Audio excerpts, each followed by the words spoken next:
Hello YouTube, it's Trilladero. Welcome to another live stream. I just gotta wait a little bit for it to catch up on my browser. Okay, we're up. So yeah, welcome to another Neverwinter night stream. Been a week since we played this. Doesn't feel that long ago. I've just started my 6-day weekly schedule. And I'll tell you this. When my day off came up and it's Sunday, I'm sitting there, I'm like, oh man, I really want to play video games. But as the day goes on, I'm like, oh man, I hope this day lasts as long as possible. So, yeah. But next week is going to be really busy because since I have to, I'm doing roofing on Saturday, and then Sunday is a birthday party. So this weekend is going to be busy. So I'll be doing Skyrim's Saturday stream on Sunday evening when I get home from the party. So next week will be a 7-day work week. Okay, so yeah, really excited to be doing all this. So let's get into the game. Oh, and before I start, I gotta leave my welcome message in case anyone shows up.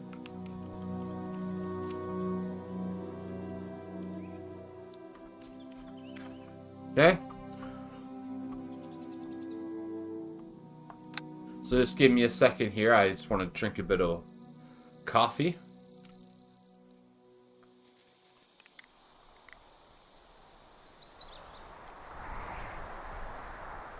So I do have a barbecue today, so today won't be a very long stream. It might only be 3 hours. Because I'll need to take time to record an episode of Vlad von Karstein.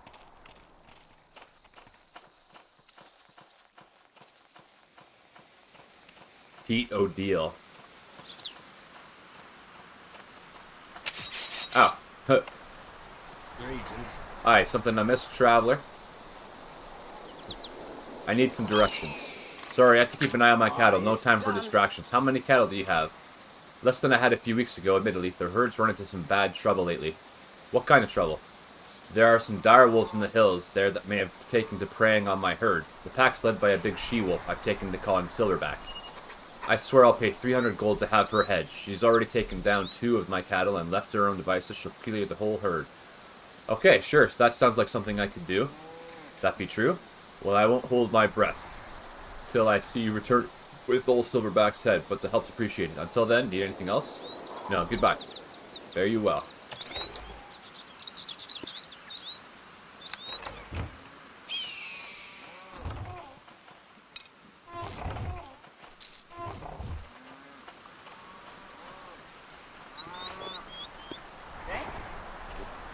What can Solmay do for you? It looks like there's a cave up there, so let's go back up here.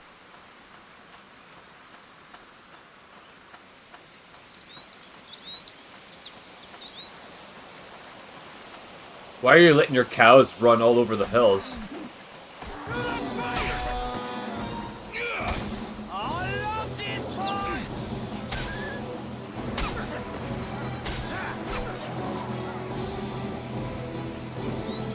Wolf pelt.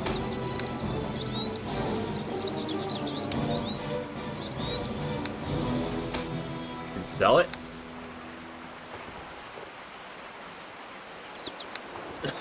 Excuse me. Cannot rest while there are enemies nearby. Looks like your bait has borne fruit after all, Jahil.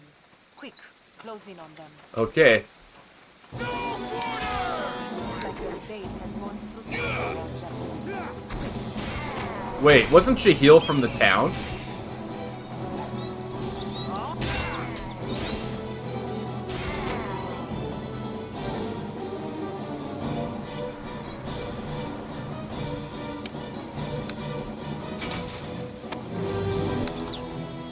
Poor Neva. Letter to Neva. Our efforts with the Orc clans and Uthgard tribes continue, and we are close to a breakthrough. The resulting army, already strong, should be enough to bring about the new and holy empire. Not all as smooth as hoped. However, as some meddlers are proving to be of a small but growing concern to our cause, interrupting our search for the artifact in Charwood, the Neverwinter Wood, and the Ogre Caves north of Port Lass. I have already sent Solomon against those interlopers, but he has failed. If you should fail, I will have to take Bardock from his current tasks and set him upon them. In other words, do not fail. Mulgrim Korathir. Oh, so now we know who's got it out for us. Mulgrim.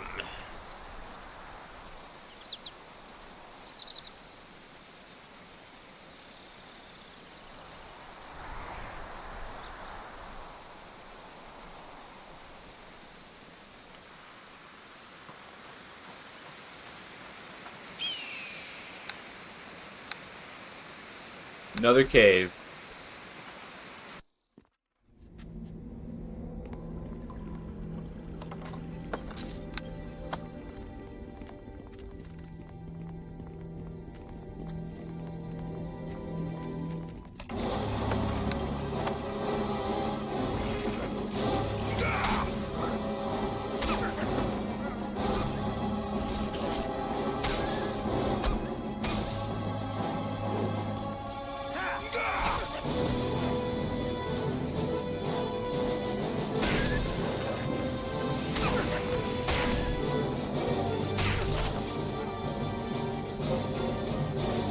Not picking up any more of those.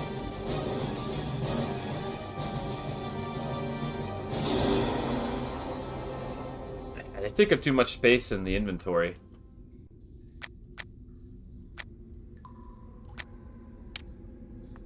I have to wait till I'm done. I'll start putting some stuff away.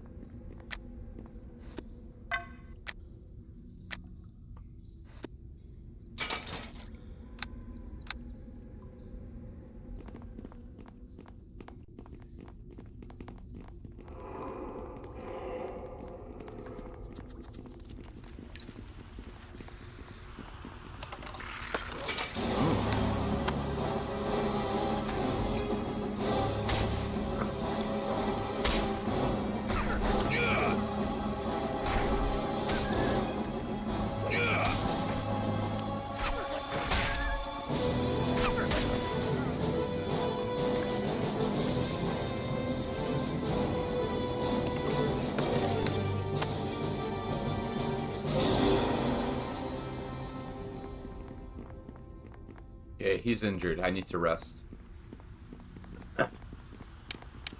I don't get it. He's got as much defense as me, but he's just not able to resist damage.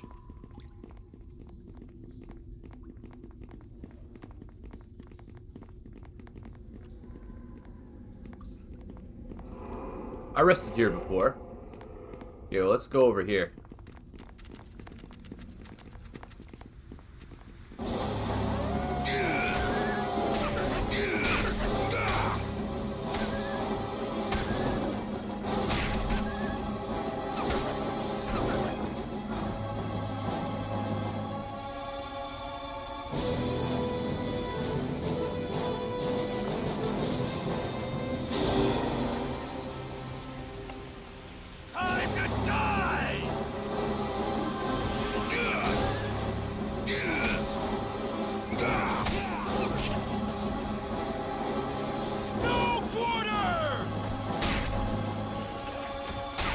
He just runs right in there and dies. What the hell?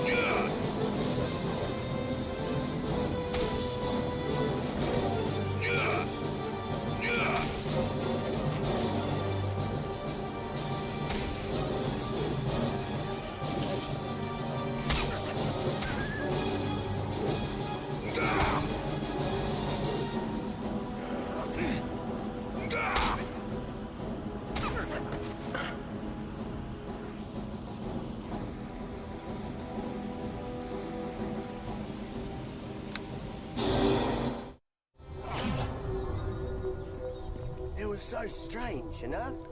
There was this bright tunnel, and Mum.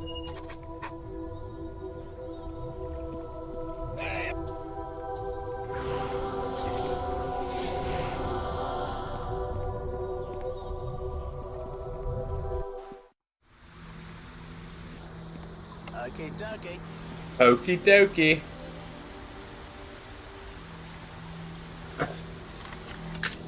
It's done.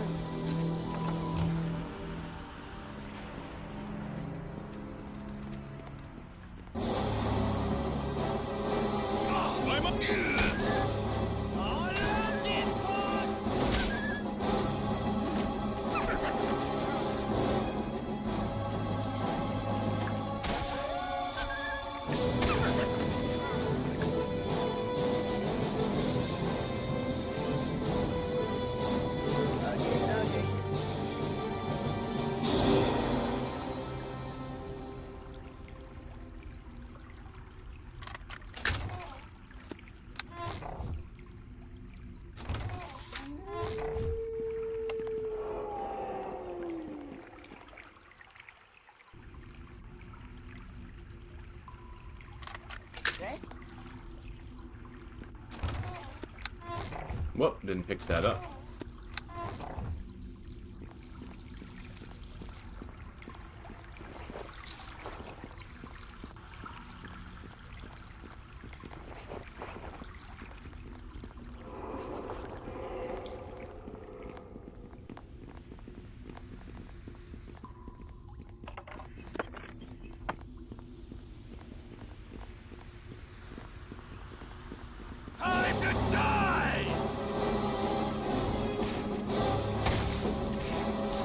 Ouch.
Challenge rating impossible. Wow.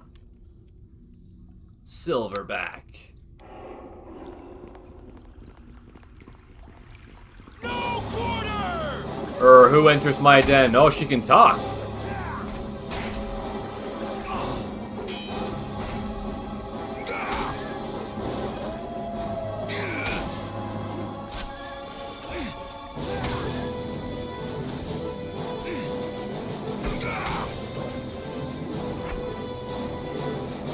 You have bested me. What do you want? Ralph, I show my throat to you. Sink your teeth into it. It is yours.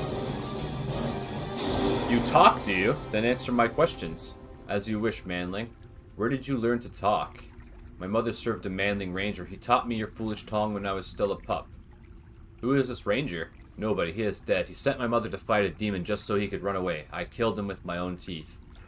Wow. It is bad enough to serve a manling, but it's worse to serve a coward. That I face you here should prove that I am no coward. I will not follow you, manling, if that is what you have come to ask. Simply a favor, that's all I ask. Your courage has earned you that much. I will not follow you, but you may ask something else of me. I need you to stop hunting the cattle, and no people either. Their flesh is the best I've tasted in many years, but I will do as you ask. There are enough deer about for us to live on.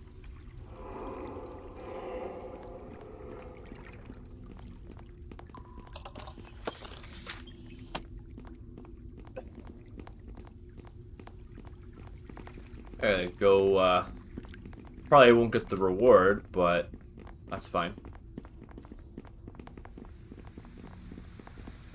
Yeah, cows. Cow flesh, right? What else out there is like a cow? You know? Like, nothing is like beef.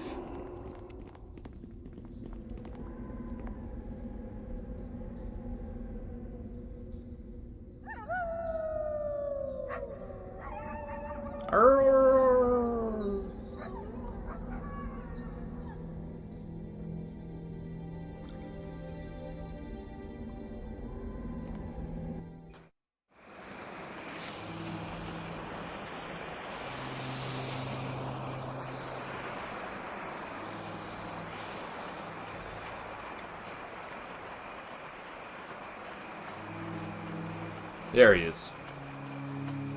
Greetings. Okay. Oh, I didn't kill Silverback, but I did speak with her. You what? Bah, who am I to argue? I've been known to talk to my cows on occasion. Still, wolves are predators. What makes you think they'll stop? She gave me her word. She'll stick to it. Very well, then. It may be against my better judgment, but I suppose I trust you. I assume the 300 gold we discussed is sufficient? That'll do, Pete. That'll do.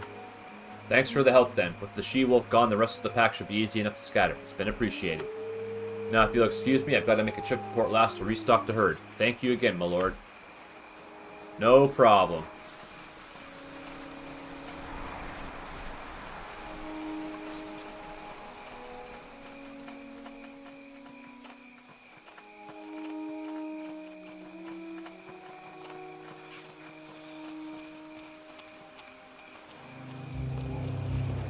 Ingo.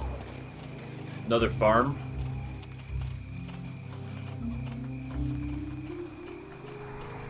Hello.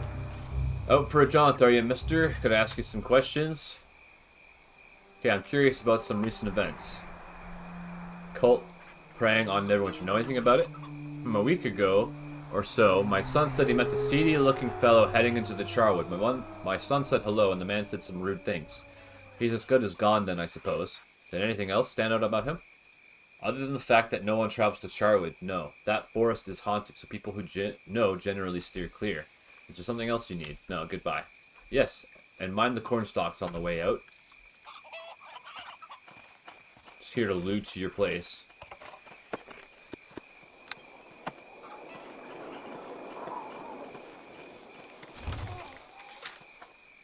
Fireball scroll.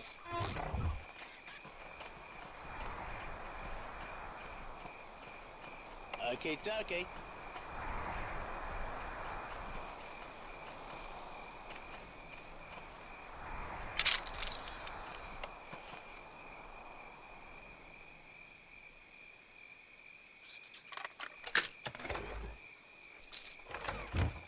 Okay, dokie.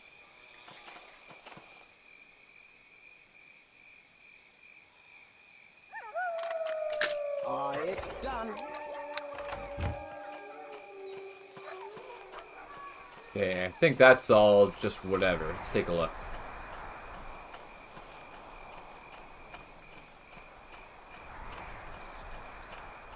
Looks like there's some loot over here. It's a guy living in a tree stump. Sturge. Ah, worthy opponent! Greetings! I am Sturge, the baby killer. Recently escaped from hard time in Waterdeep. My 4 fellow prisoners and I are now among the most wanted criminals along the Sword Coast. Sturge, you're one of the escaped criminals with a huge bounty on his head. You are correct, my friend. I am one of the only living beings to have escaped from Waterdeep's most secure prison. But before you do anything rash, please hear me out. A baby killer? In that case, I'll have to kill you. Not so fast. After all, it isn't my death that you want, but rather the proof of my death. If you had read the bounties posted the length of the Sword Coast, you know that you need only my tattooed ear as proof. If you'd spare my life and listen to what I have to say, I'd be willing to cut my ear from my head and give it to you as proof. If that were not alone, I'd also be willing to tell you where to find some of the other escaped prisoners. They are as dastardly as I and are worth the same reward.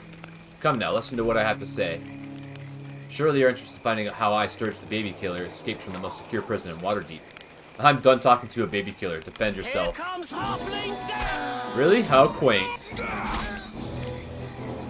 Baby killer? No thanks.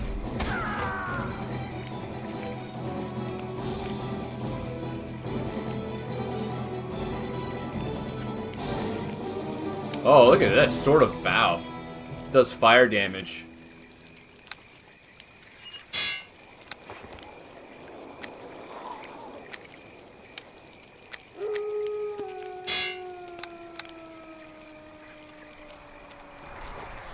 Like, with the name like Baby Killer, do you really think that guy's gonna get anywhere in life?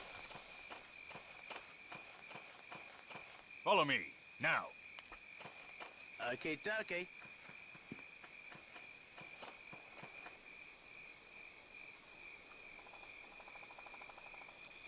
It's done.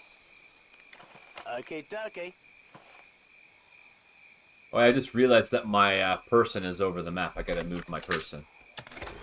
Oh, it's only ale in there? That's kind of funny. Okay.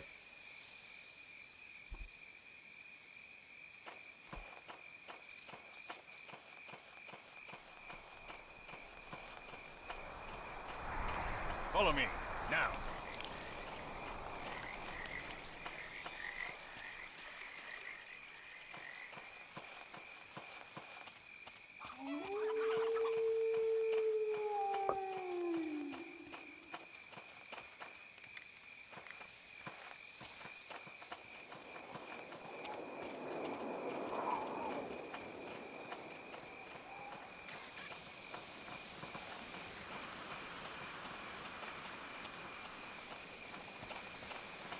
Okay, we've already been up there. Looks like this is it. Forest of Charwood. Someone has scratched beware into the sign. That's funny.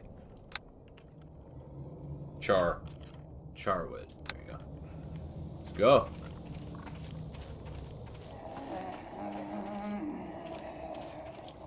Oh, this place looks like fun. No quarter! Oh, gross. Here comes Halfling Death!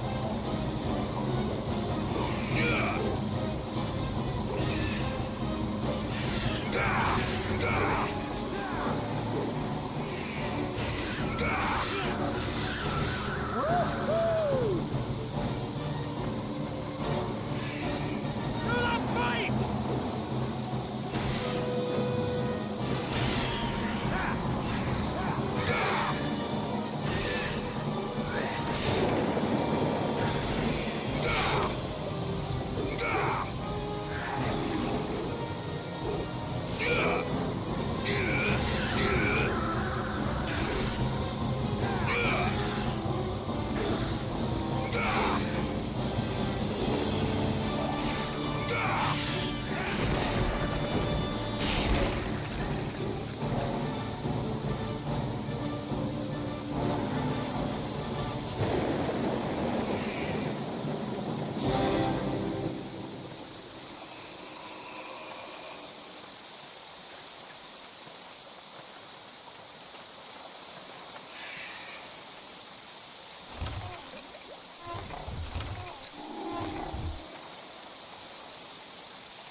Ouch.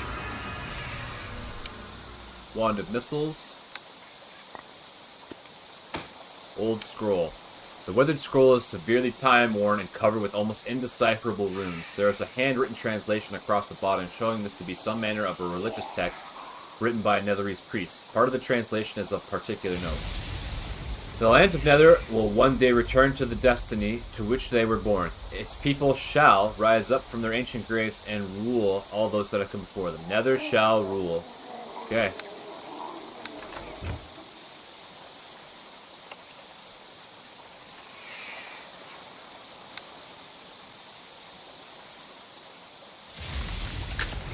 It's done. Warhammer +1. This is too much to carry. Go, rejuvenate, and then we'll go sell some loot.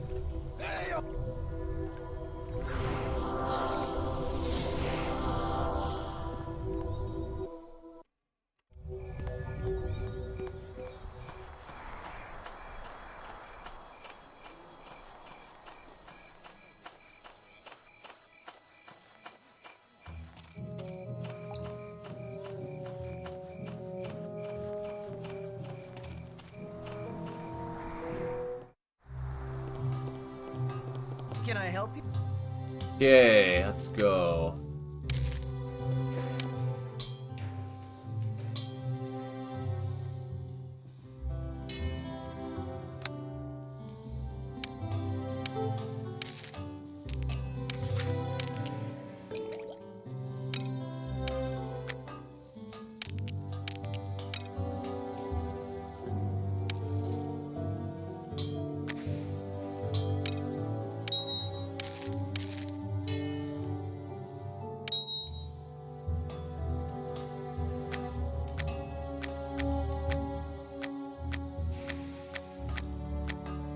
Oh yeah, I picked up a Warhammer +1, so let's sell that. Freedom. Cloak of Movement.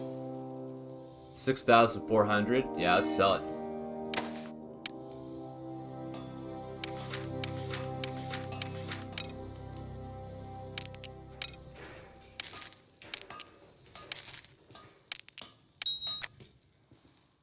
Oh, the wolf pelts are worth 20 gold. I guess I should have picked them up.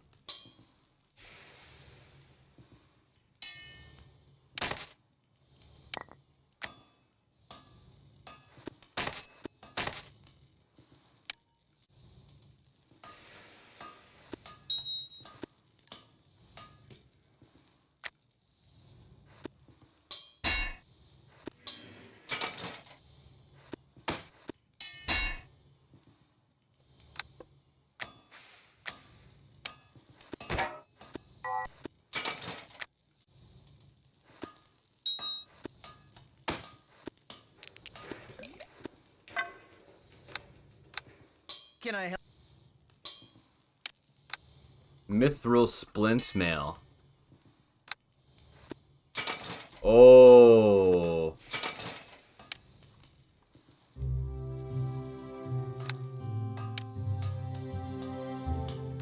Yep, that's an upgrade. That's a halberd +2.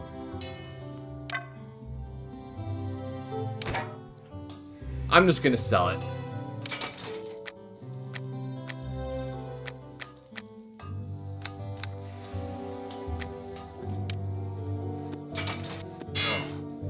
This is too much to carry.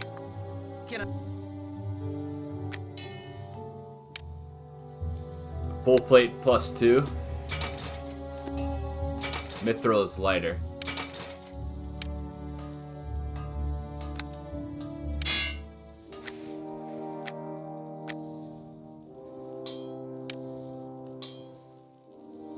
One is not that good.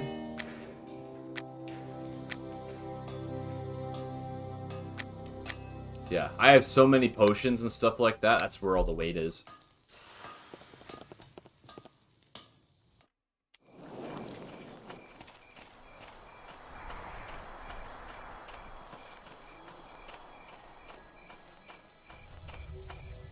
Well, hello. I have one of the tomes. Offer the Tome of Ice. Another fine work to add to my collection. I thank you for this. This should keep you quite happy indeed. I would think, don't you? Now tell me what else I might do for you. Nothing, that's it.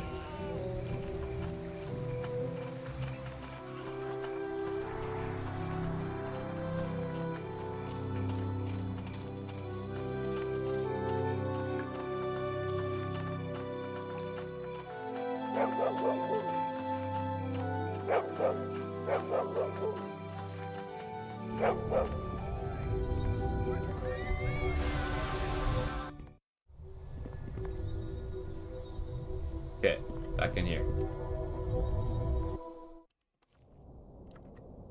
Yeah, it looks like it stopped raining, so that's nice. I like the rain, just not on me.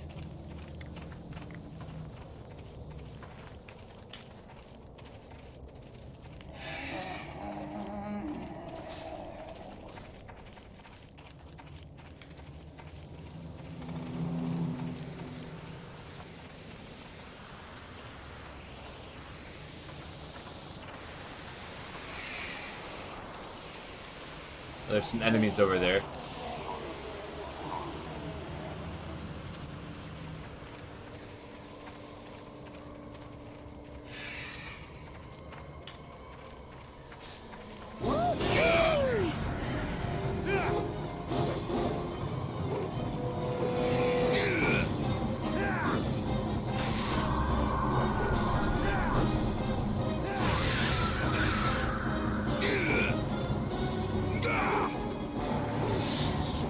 Oh, he just negatived him.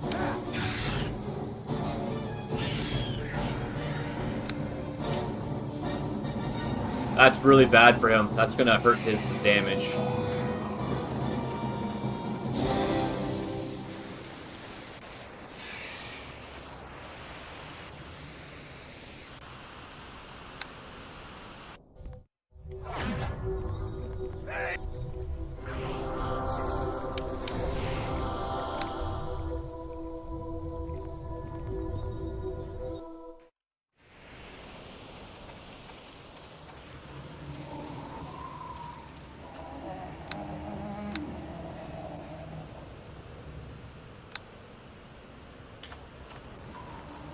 me, now. Okay, dokie. Time to die! This is too much to carry. Oh, that's gross. Too much to carry. Oh, that's really gross.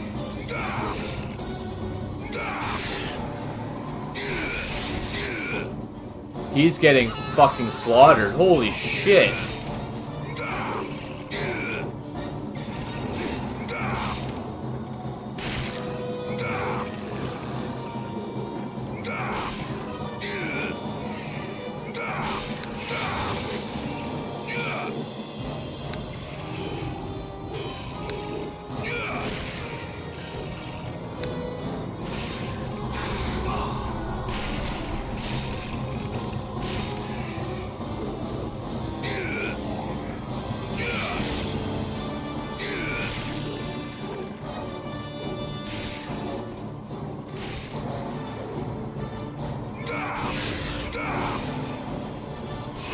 Jesus Christ.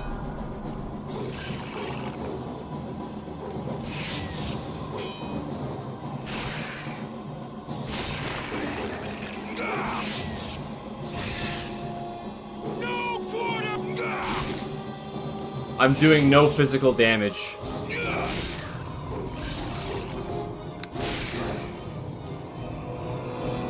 I'm gonna have to run away. Drain your strength, drain your strength, drain your strength, drain your strength. Yeah, that's fun.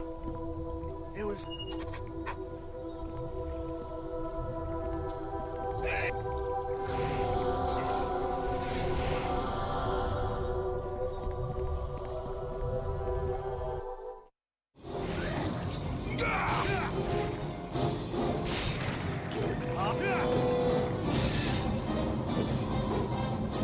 They're just standing around doing nothing.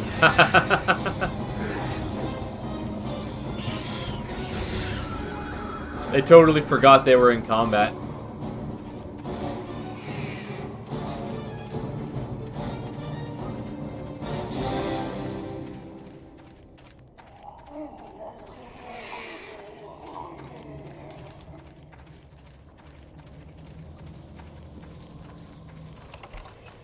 Greatsword +2. Oh, wow. Okay, dokie.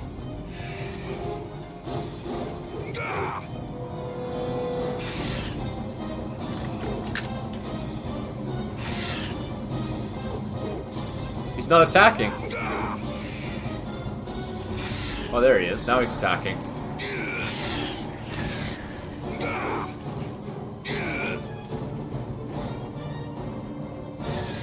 Attack.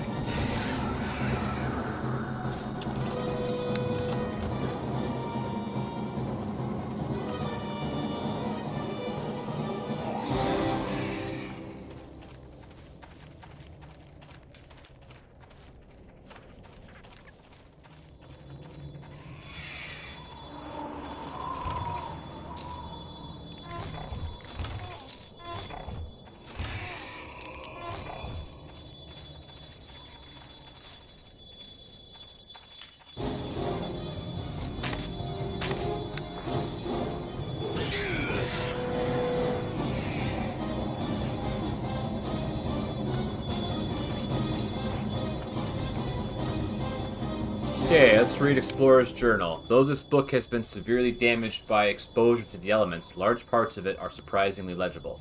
Included in its pages are translations of the runic language used by the ancient Netherese. The remainder seems to be personal journal of an unnamed explorer who had come to this region determined to find an ancient Netherese temple which he referred to as the Ruin of Gur-Atol. The last page is of particular interest. I decided to camp in the forest tonight. Whatever has happened in Charwood, it's something I certainly don't want to get involved in. The villagers there are frightening and will be no help in my search for the temple. It's best to just avoid them entirely. Resting in the forest will not be much better, however. To think I scoffed at the tales I was told of it being haunted. It is so eerily silent, yet I will not be deterred. The secret portal that leads into the ruins of Gur-Atol must be in this area, and I will find it. If I am right, the treasure that will still be there will make all these long months worthwhile. Okay. Let's see what this does. Pillar is weathered with age and covered with moss and small vines. There is no telling how long it has been standing there. Of particular interest are the large runes that seem to cover most of its surface and no language you recognize. With the help of the notes in the Explorer's Journal, you identify the runes as ancient Netherese and piece together a rough translation. The runes have been placed on depressions, 3 rows of 4 runes. Pressing 1 rune in each row results in a 3-word Netherese phrase, the effect of which is unknown. Do you wish to press a rune in the first row? Nether shall rule. As you press the last rune, the pillar begins to hum. Oh, well, there you go. We did it. Because we went left instead of right.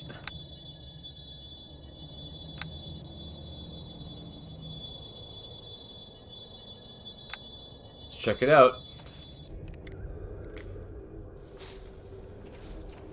Oh. It's kind of spooky.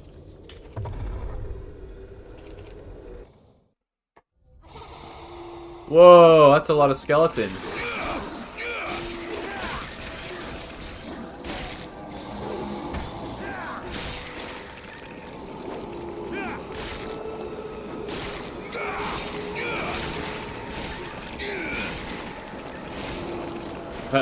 Just pound those skeletons, holy cow.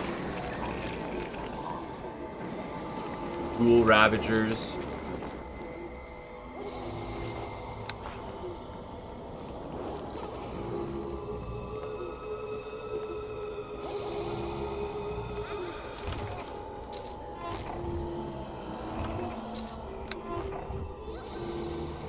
That's probably the way out. Time to die! Here comes halfling death!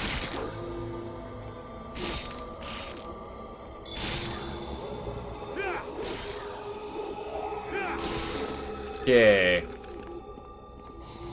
Zombie lords. Those are not fun to fight. Oh, what are you doing? Halfling death! Tommy, no. You have so much to live for. Follow me, now. Yeah, let them use their powers.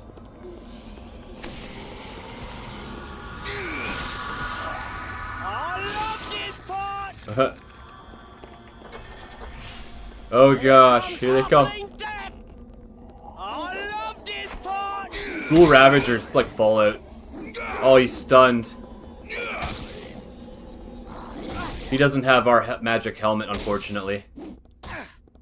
But if they're beating up him, they're not beating up me, so that's fine. Holy, look how much health they have. He can't heal, he can't do anything.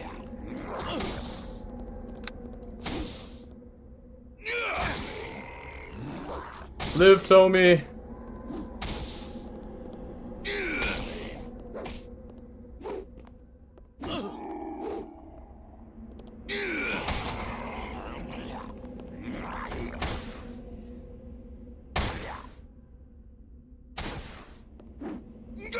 Weird. He's just getting pounded on by me, but he won't turn around.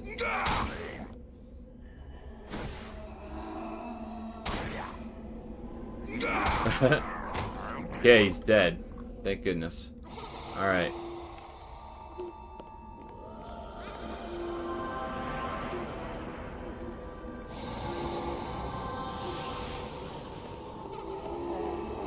Maybe we can rest back here.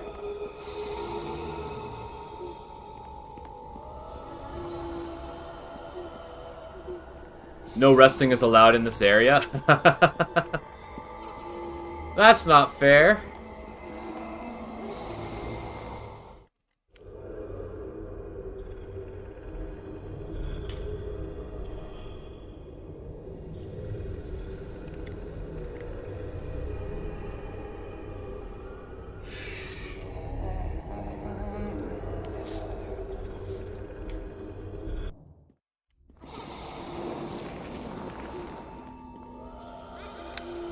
Okay, correct. Follow me, now. Hey, he's got his stone skin on.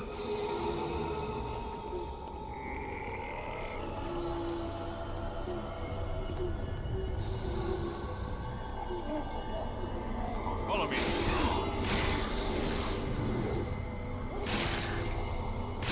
What's Tommy doing back there?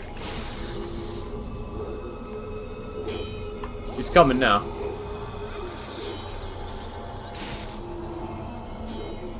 Here comes Halfling Death!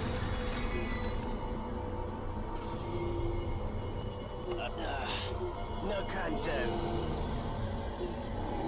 Can't disarm that trap.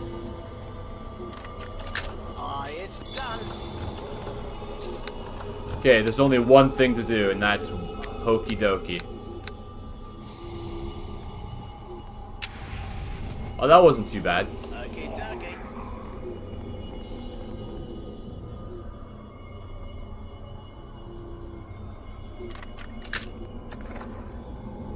Ooh, what's that great axe?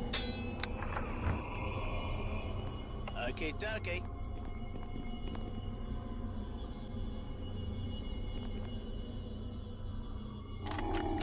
Aye, it's done. Yeah. We're gonna go rest. And then we'll open that sarcophagus.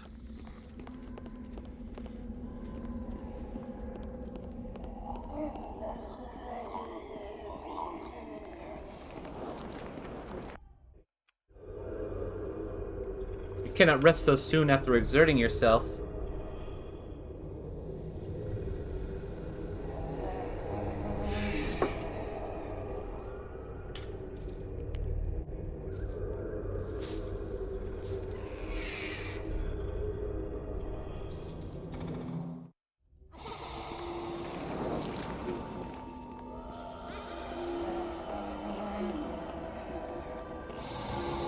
Follow me, now.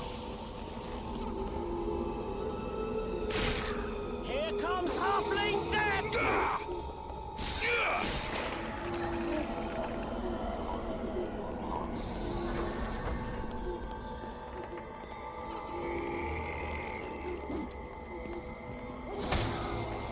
Here comes Halfling Death!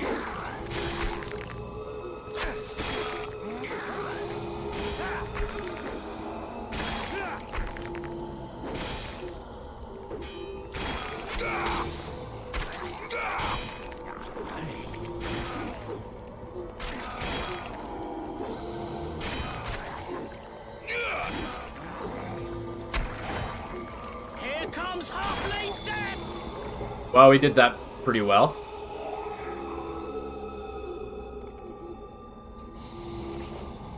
Oh, he drops commas +1. Nice.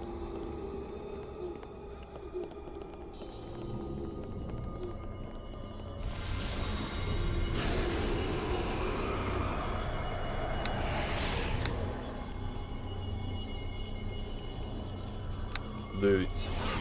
Oh, what? Mummy Lord.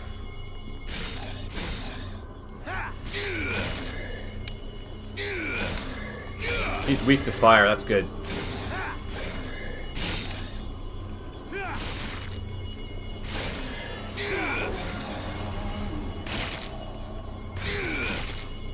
He's resisting the physical damage.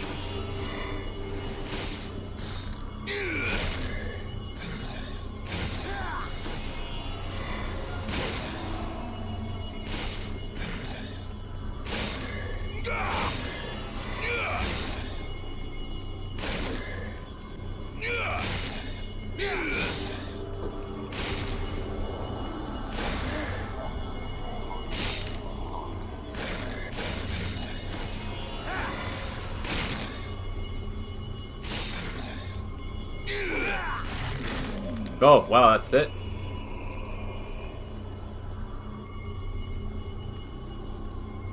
Okay.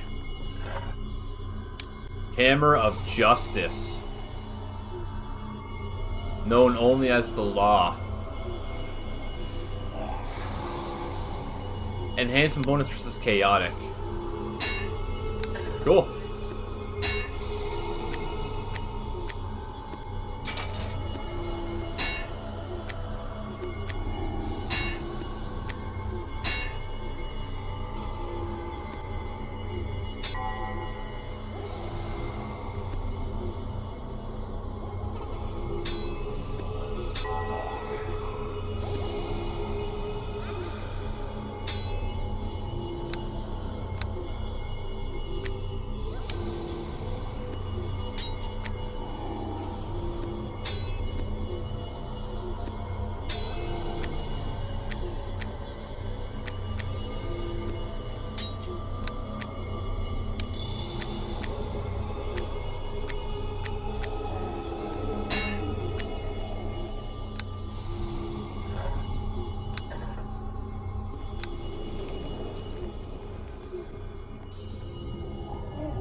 Sweet.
Oh, a skeleton chieftain.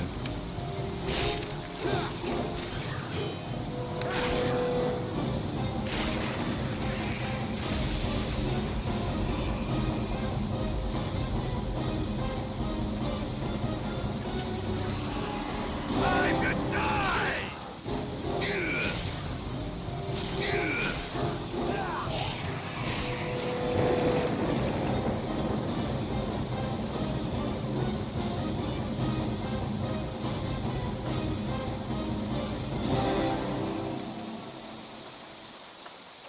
Okay, back at the beginning.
Charwood Village.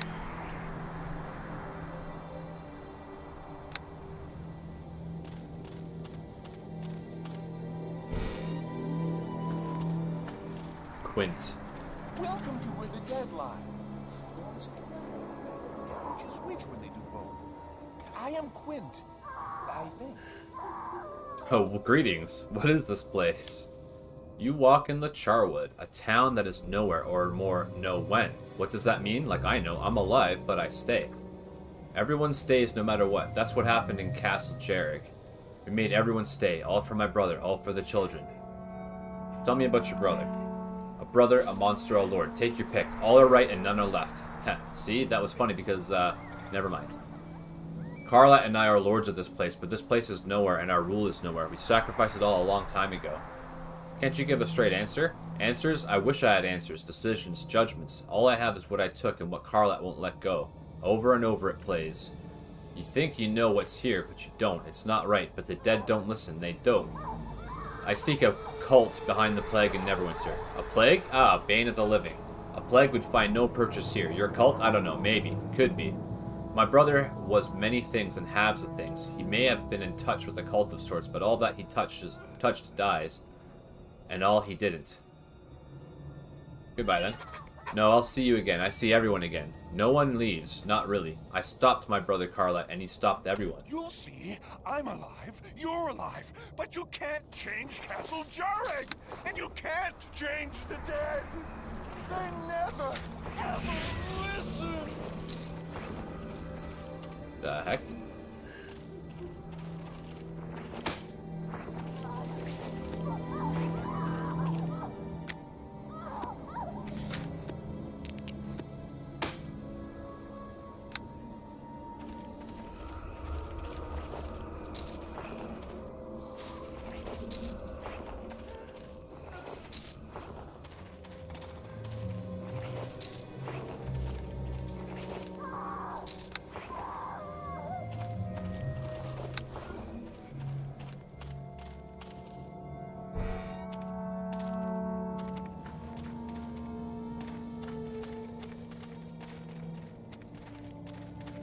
woman.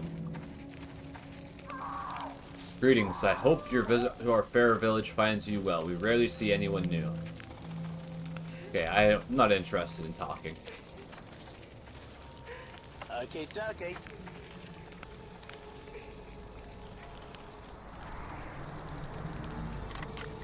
Ah, it's done.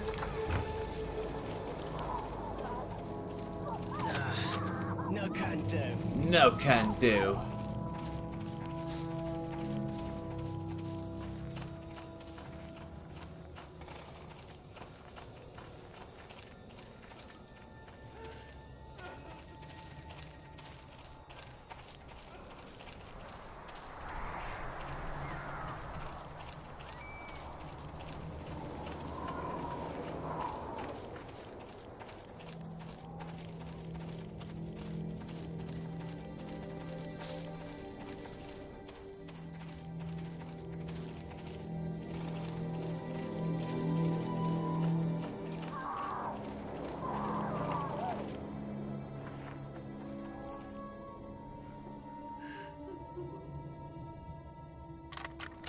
Ah, it's done.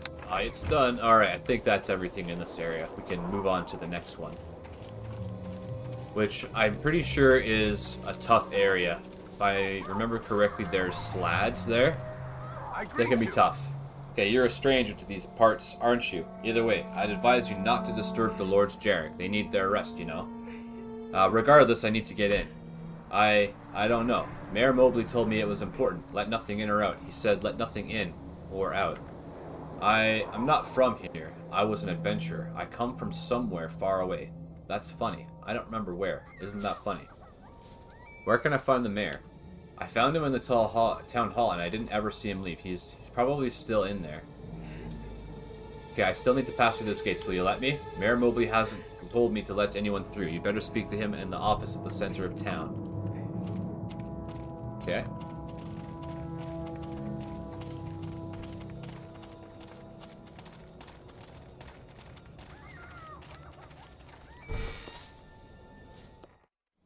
Mayor Mobley.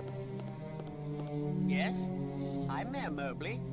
What can I help you with? I want to ask you some questions. Always willing to answer questions about our fair town. It's a fine morn for a chat too. I hunt a cult that prolonged the Neverwinter plague. Oh, you won't find anything like that here. The Lords Jarek keep us safe from changes like that, from everything. You sound nervous. Are your lords fair? That's not for me to say. Look, I really shouldn't talk about them. Do you have other questions? Come now, there's no harm in talking to me. I don't think that would be a good idea. Please, if you have no other questions, let me be. Okay, speak or you'll have more immediate things to fear. I don't want trouble. I just very well. But there's not much to tell. Lord Carlat Jarek and his brother, what was his name? They carved a castle out of the cliffside and formed this town around it. We are protected, and that is all that matters. We have decided to make certain sacrifices and listen to their stories, but we are protected. What stories? Quint. It was Quint who took the children. A party in the castle. He was going to read them stories, but that was a lie. Something happened to them. The children, the castle, that Quint, he did it. He made it all go wrong. He's the one that ruined it all. Look, I have nothing else to say. It's beyond me. If you don't mind, I really need to get back to something. I will discover what happened to your children. No, I mean, please, leave us to our luck. This does not concern you. You can't bring change. Change just would end things. Yes? I'm Mayor Mobley. What?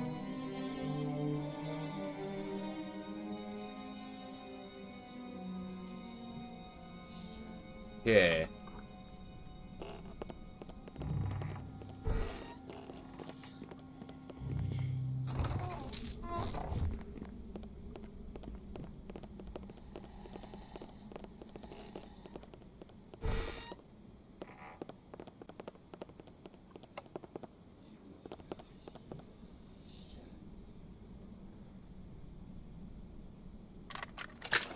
It's done.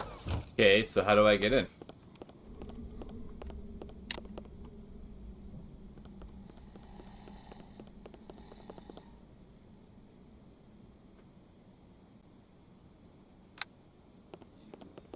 Yes? Okay, let's try getting into that castle again.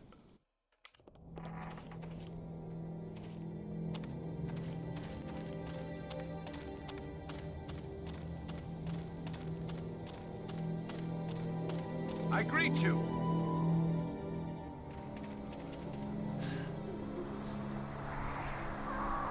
Okay. Regardless, I need to get in. I don't remember where. Isn't that funny? I need to pass through those gates. But Mayor Moby said, what did he say? Maybe he told me he could open the gate for you. Yes, so that must be what he said. That's funny. The lock seems so rusted. Isn't that funny? Mayor Mobley would want me to oil that. Yeah, I'll just go get some oil. Okay. Here we go.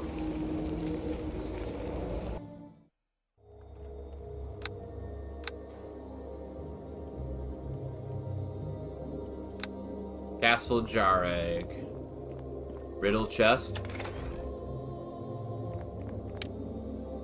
Oh, the 3 paths of justice. Written in a strange but delicate hand, this note was found alongside a key in the foyer of Castle Jareg. It appears to be a riddle of some sort and reads as follows. Wary must be the judge and straight his course, for his one hand is burnt by the fire of treachery and his other is chilled by the ghosts of vengeance. The true path of justice lies with the heart and head, for only with reason can he determine the truth, and only with compassion can he know the consequences. Okay. So let's try, straight through.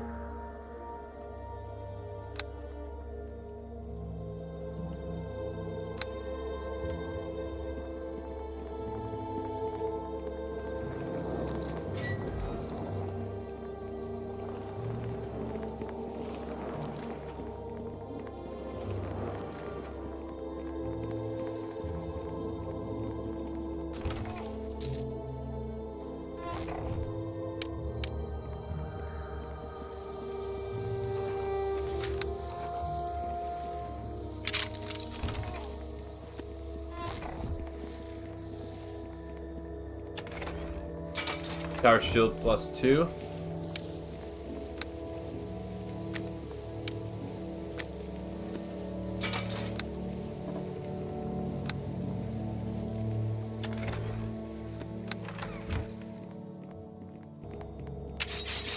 Okay, dokie.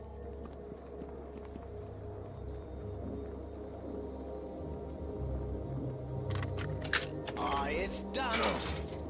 This is too Full much plate to +3. It's actually worth 1 more AC.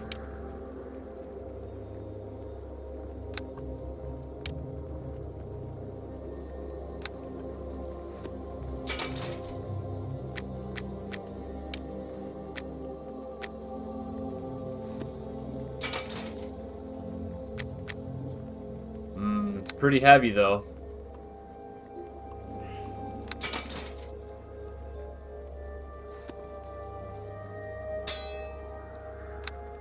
I can get up to 36 AC.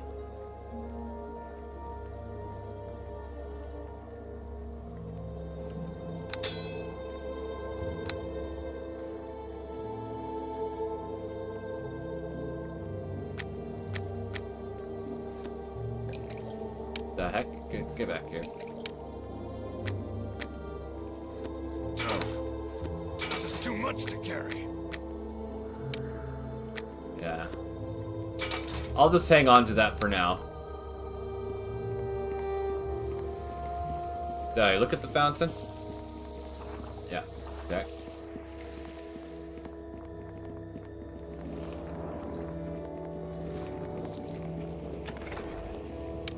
Oh, Watchman's Helm. Nice. Another letter in a strange hand. This note was found in the central passage of Castle Jareg's main floor. It congratulates you in its graceful scrawl. Straight is the path of true justice, and narrow are its ways. Though no choice is free of consequences, you have chosen wisely and earned your due reward. Remember this lesson when it comes time to judge. No canto. The Guardian.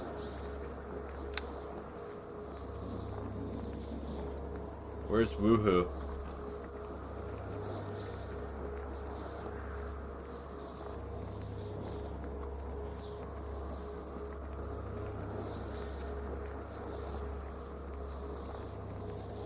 Wait, I just saw it. Here we go, Woohoo.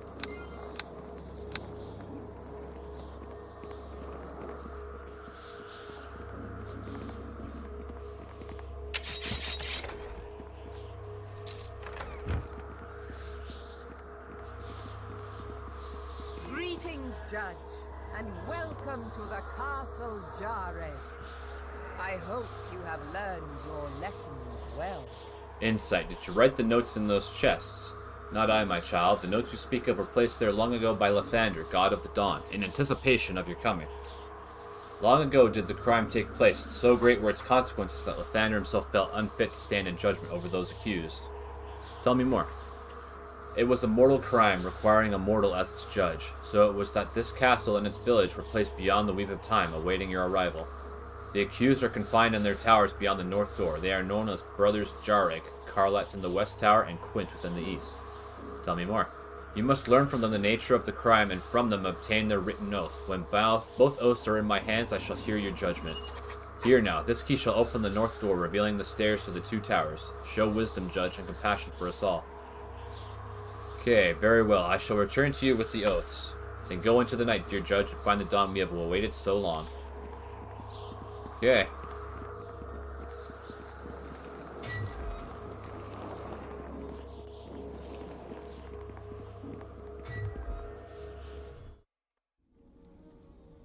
Yeah, this does look familiar.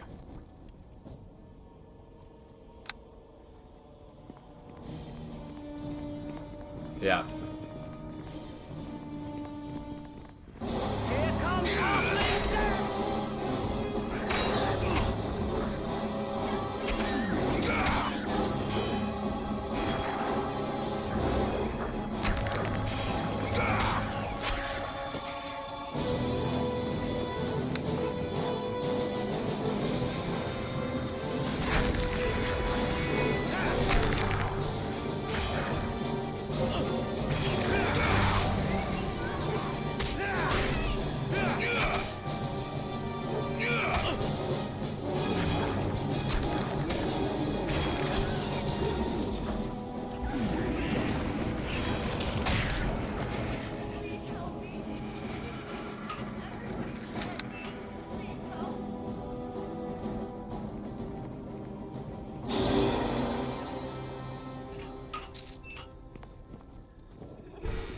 Time to die!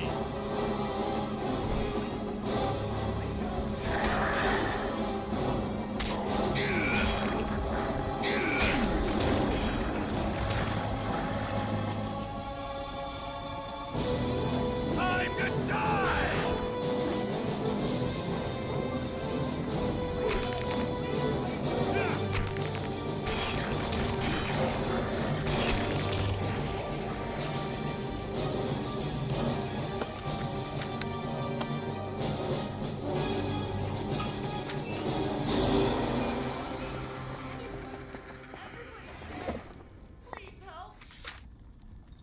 Carlat's protection wand.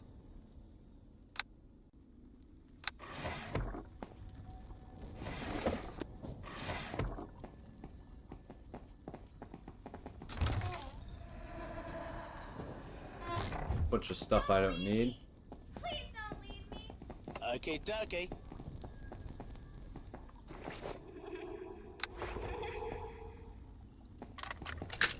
It's done.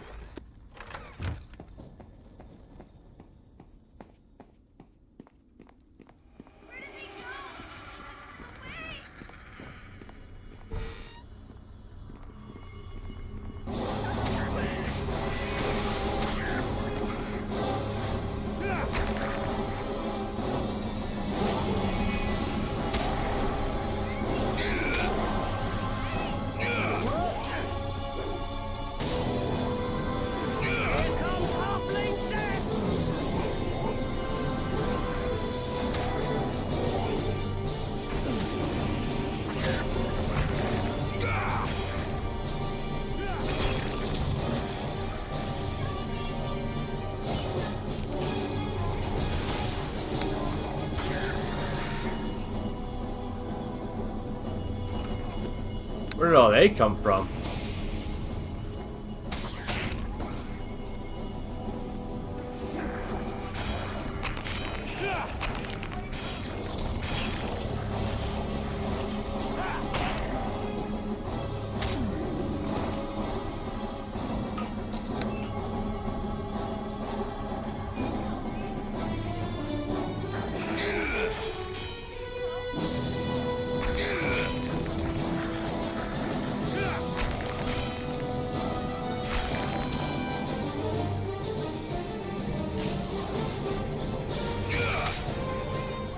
That's why we bought this helmet. Makes us immune to those kinds of things.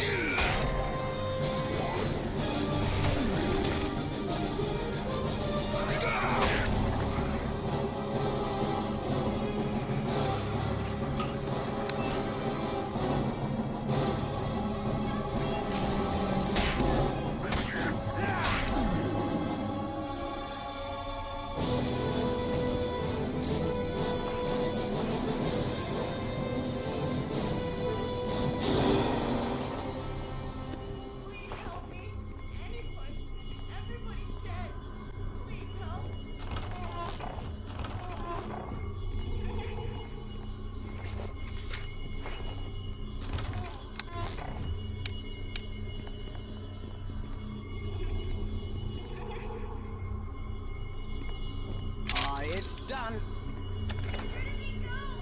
Carlat's burning wand. Carlat's key.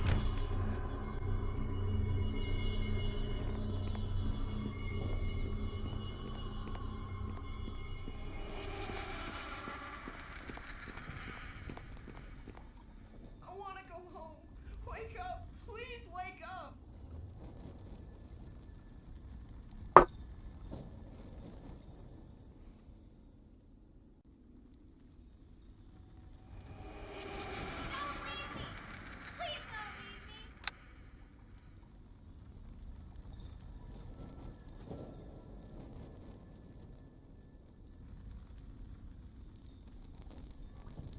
There's Hokey Dokey.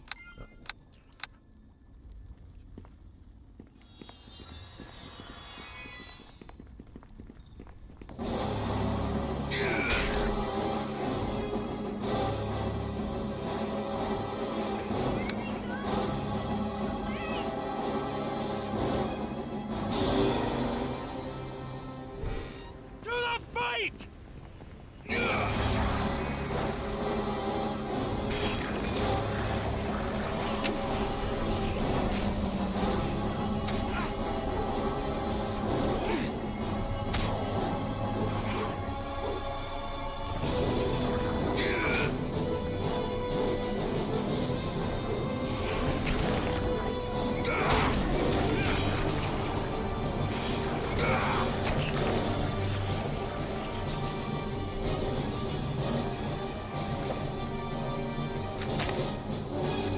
Journal of Carlat Jarig, Midwinter Night, 1183 DR. Part of me feels guilty for having tricked my brother into such a crime, but it was necessary.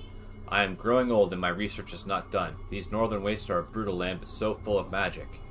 If only I could be undying, then my studies could go on unhindered by this call of mortal flesh. I can hear Quint's voice cutting through the walls as he reads to the children in the library. I can hear their laughter. Belial says they must die tonight.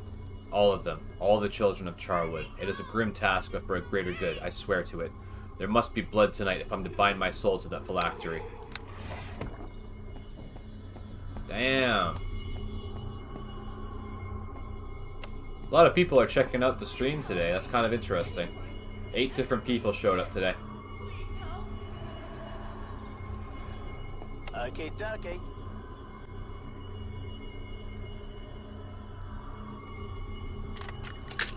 It's done.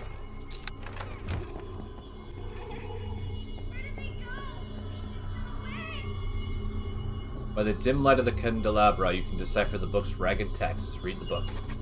My research into summoning the demon lord Belial, Lord of Fire, continues. It is rugged work, and my robes are a little more than ash and rags as a result. I must persevere, however, for only Belial knows of the phylactery I seek, a vessel that only the gods have the power to destroy.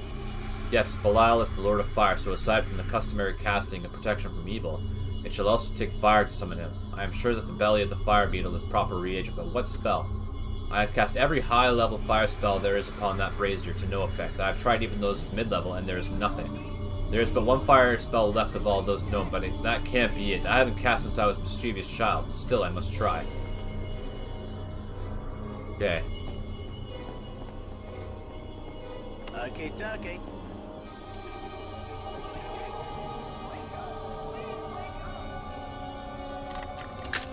It's done.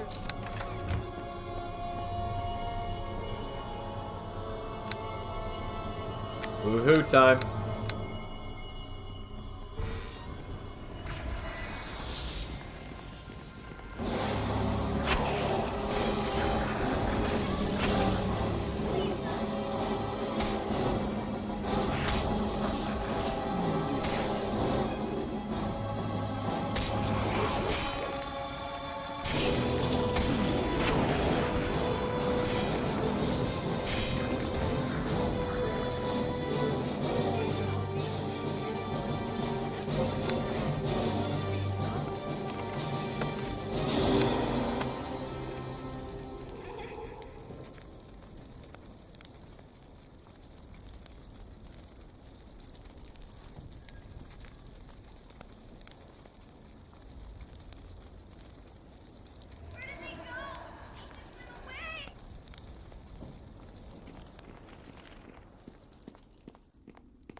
Okay, dokie.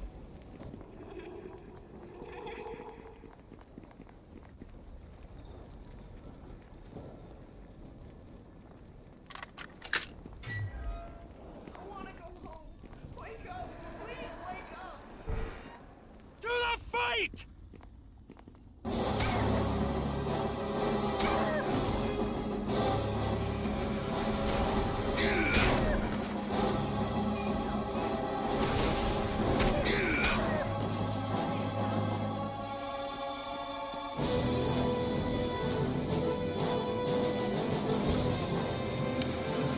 Breastplate +2.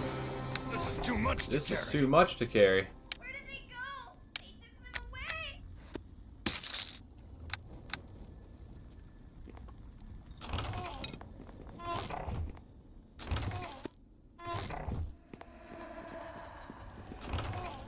Don't leave me. Please don't leave me.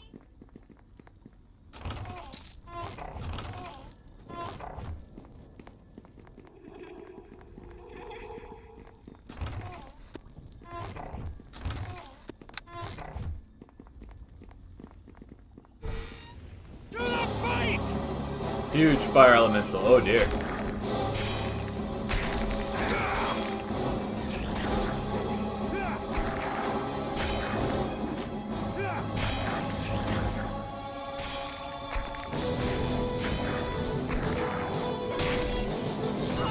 Oh!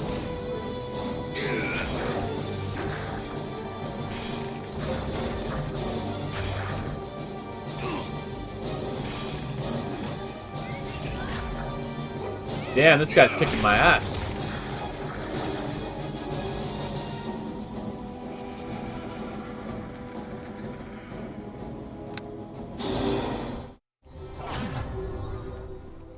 Moonwalk.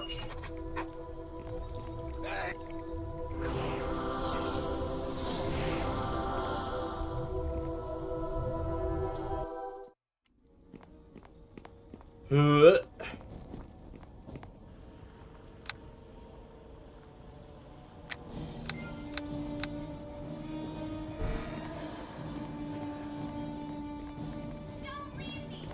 Please don't leave me.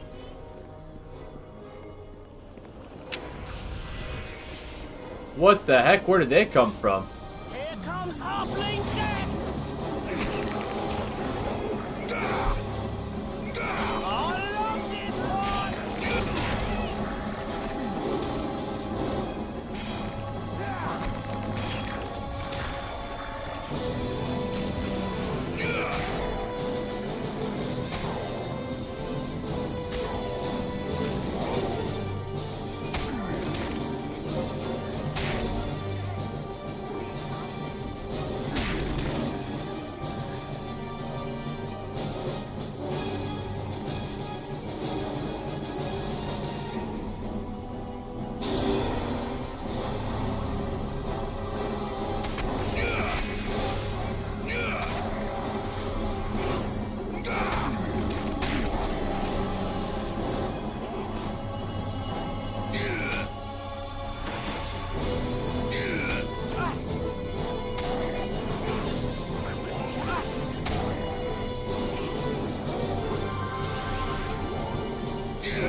Oh, the Tome of Fire.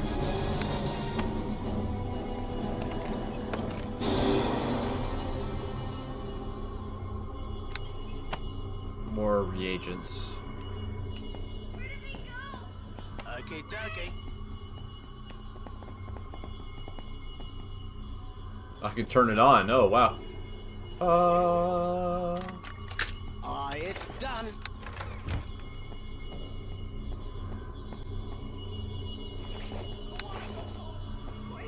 Okay, dokie.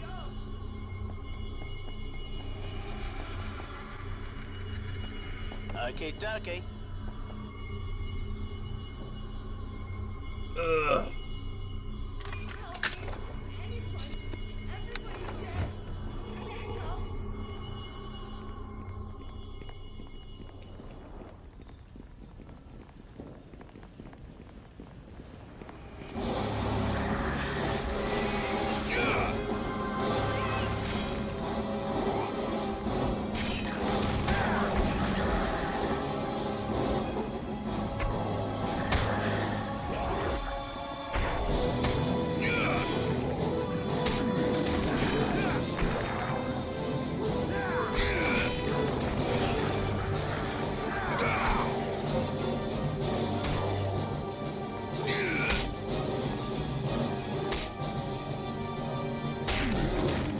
You're dead.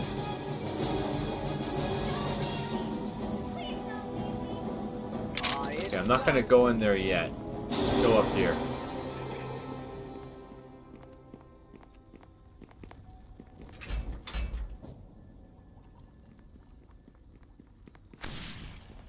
Where did they go? They took them away.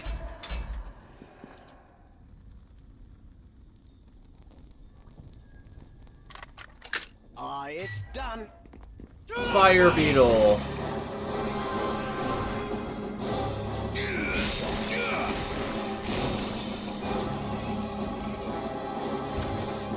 Oh, a gold ring. That's the first one.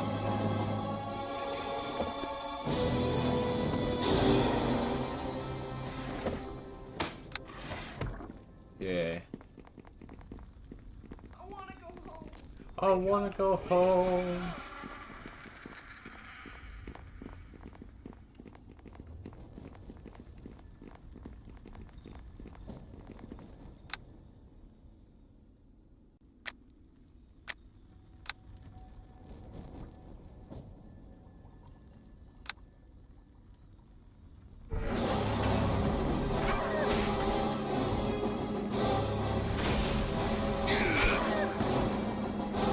To the fight!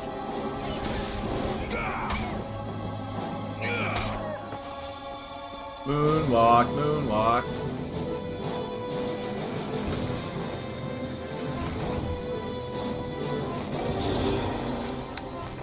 Don't leave me. Please don't leave me.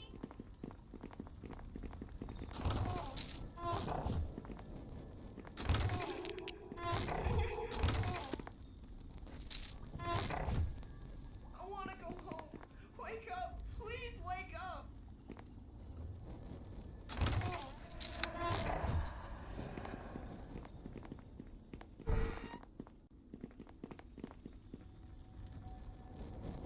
Yeah, we'll go talk to Carlette now. Help me. Anyone Hey, you interrupted my, oh, someone's here.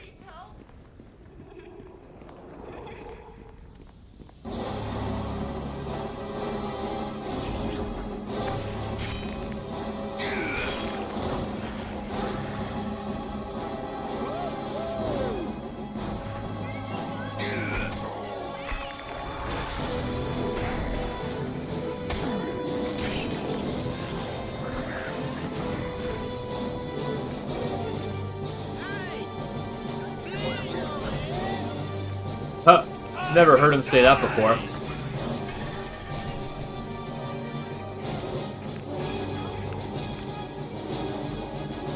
Follow me, now. Okay, dokie. Okie dokie. It's done.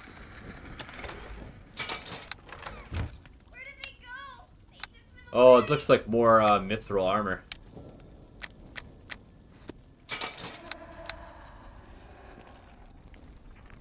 Okay.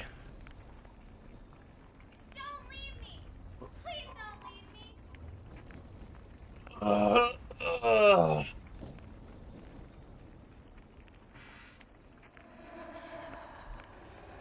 Okay, I'm gonna take a quick break. Just gonna go get a new coffee and have a smoke and stuff, and I'll be right back.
Okay, I'm back. So 9 people have checked out the stream today. That's pretty cool.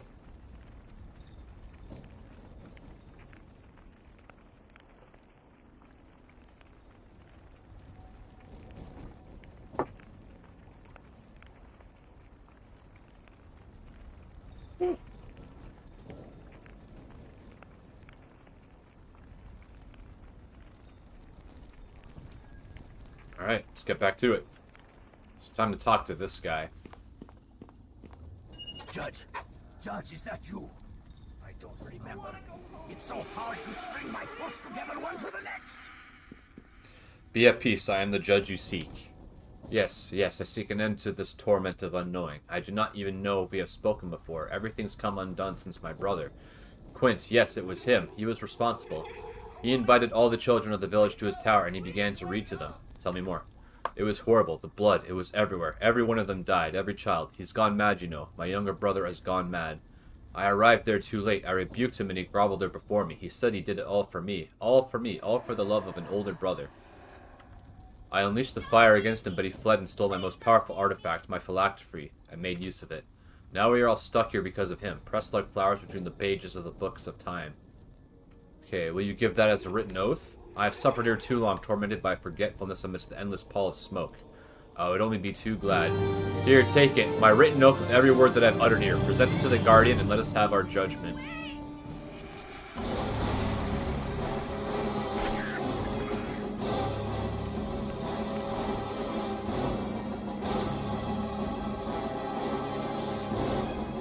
I'm gonna try summoning that demon.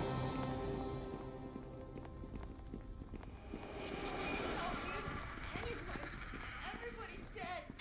Please help.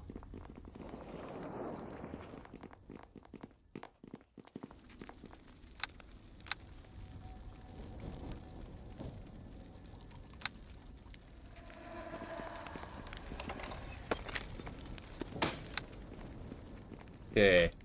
Where are these staff? So, that's one. Don't leave me. Protection from evil. And now, burning hands.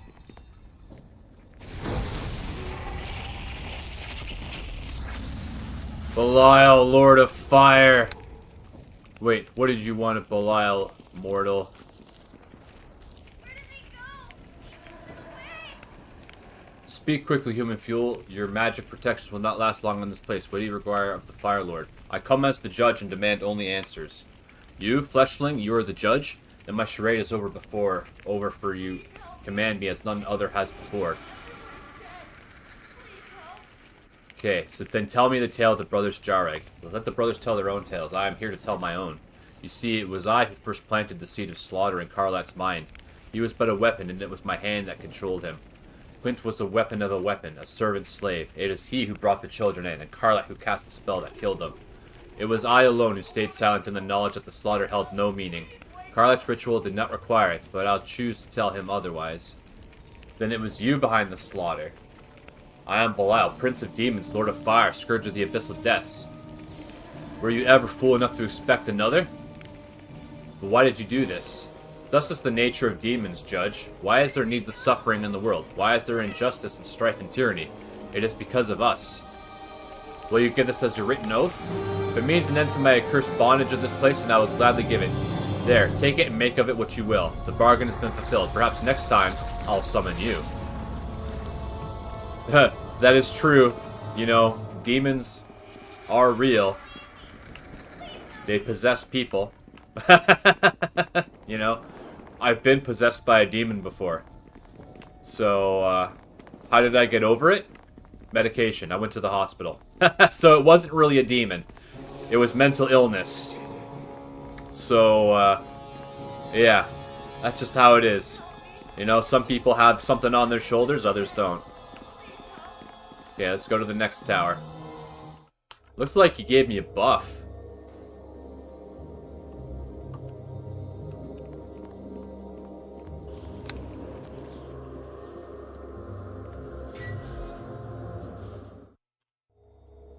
Okay, what's gonna be in here? Cursed Rangers, undead. Wait, where am I? What's his name? Quint. Yeah.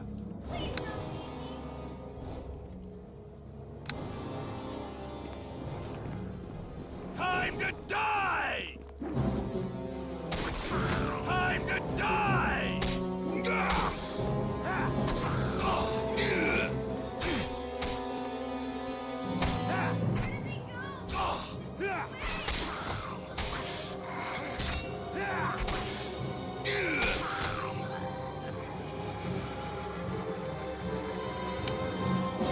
Oh, I forgot I had the Ring of Elemental Resistance on. I'm like, for some reason, I'm not getting hurt by fire.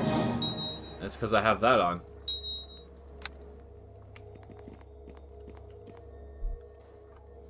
So whatever that buff is, it's gone now, but we don't really need it.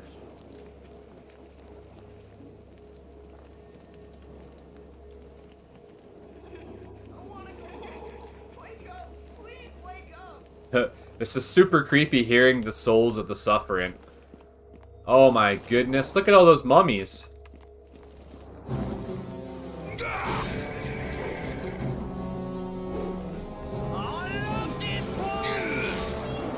See ya. No, not a mummy.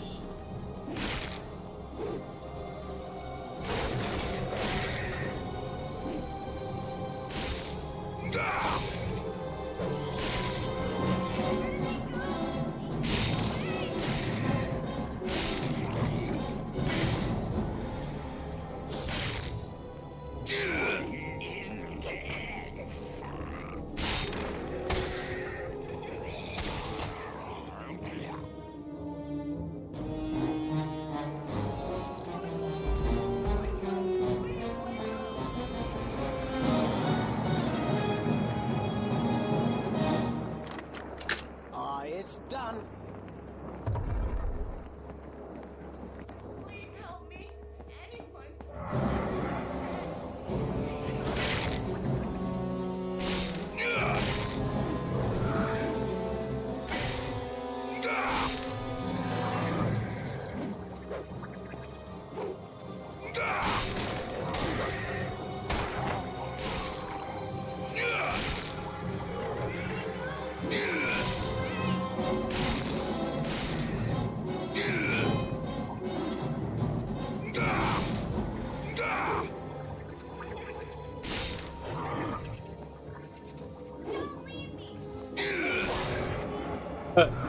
Scared of the mummies? No.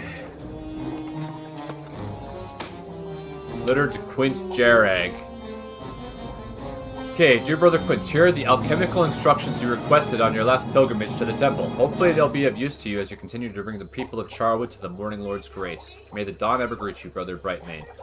Okay, notes of the crafting of divine potions. The crafting of the more typical divine potions is generally very simple, requiring only a healer's kit, an empty bottle, and a well-cleansed bottle into which you shall decant the potion, and the casting of the desired spell. Be careful, however, as not all spells will result in a potion, and a wrongful casting can prove quite painful. It's best to start on potions in which you're already familiar.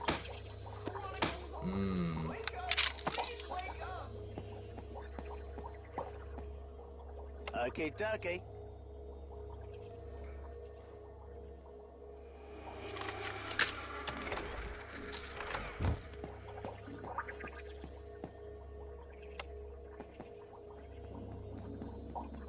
Don't leave me. Please don't leave me.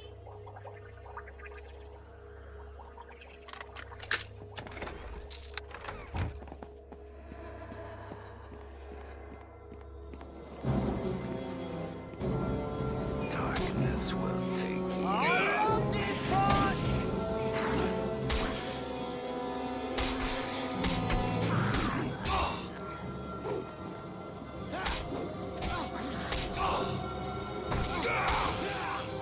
Jeez, this guy's hurt.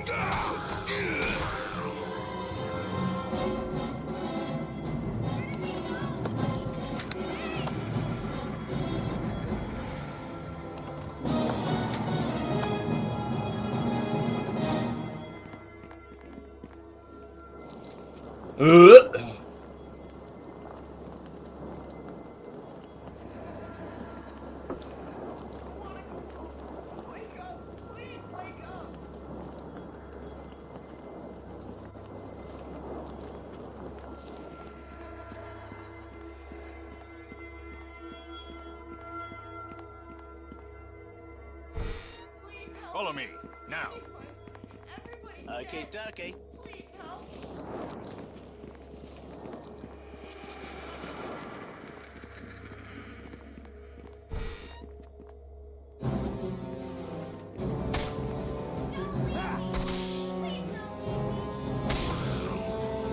Darkness will take Oh, he got pounded.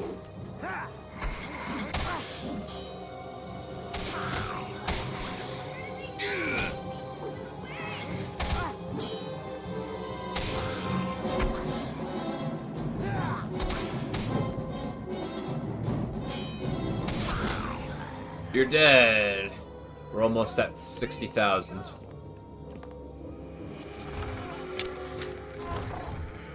Horrid Wilting? That's a pretty powerful spell.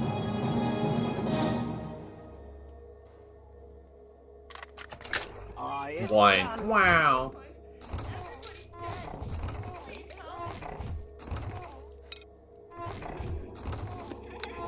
Oh.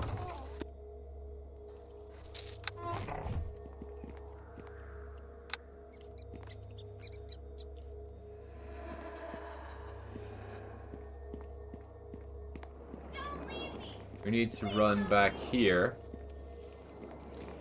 to heal.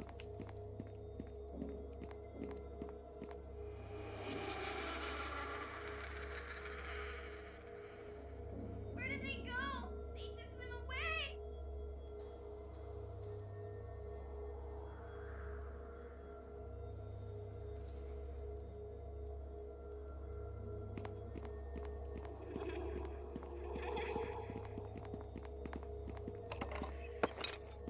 Time to die! Got a dual sword.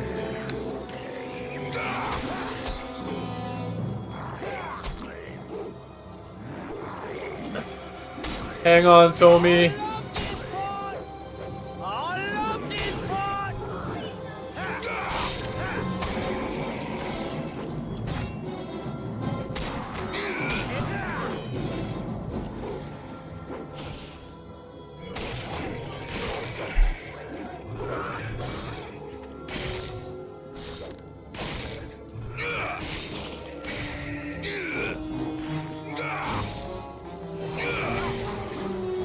Oh, yuck, he's been diseased.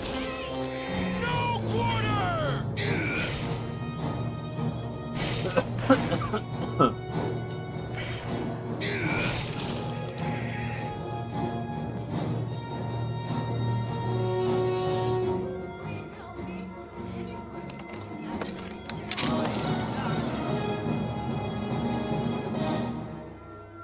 Seems void of any divine presence.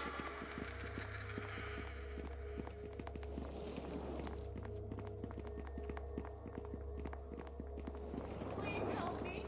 Anyone. Everybody's dead. Please help. To the fight! Oh. Negative trap.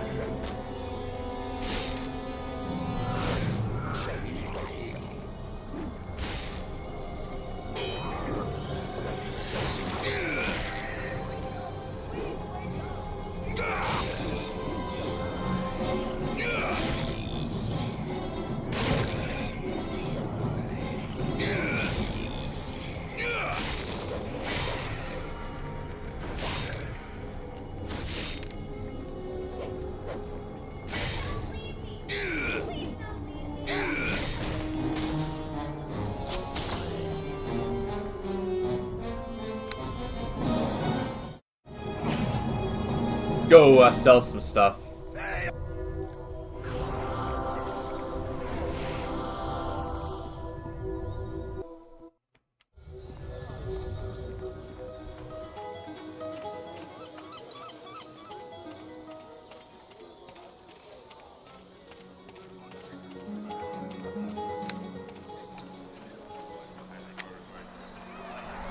Yeah, I need to sell that book.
This is too much to carry.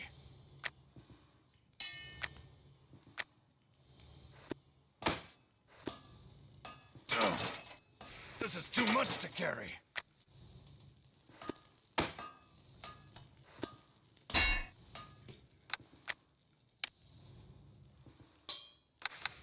Can I help you?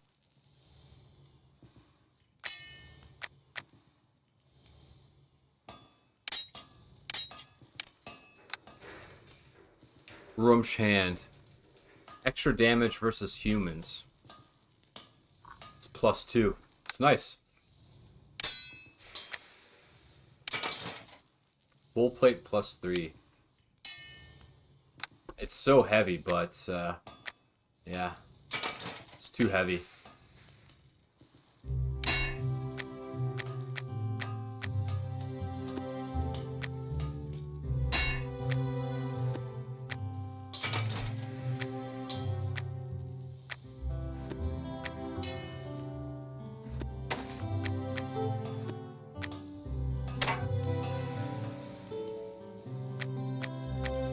Okay, so we made a lot of money. We're pretty rich now. It's like, full plate +3 is cool, but that weight is ridiculous.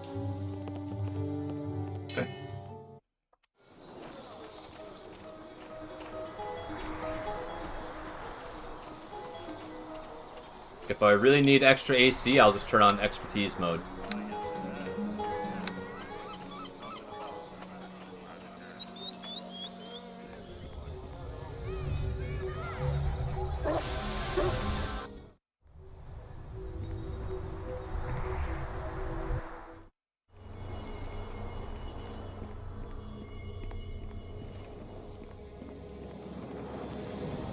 Follow me, now.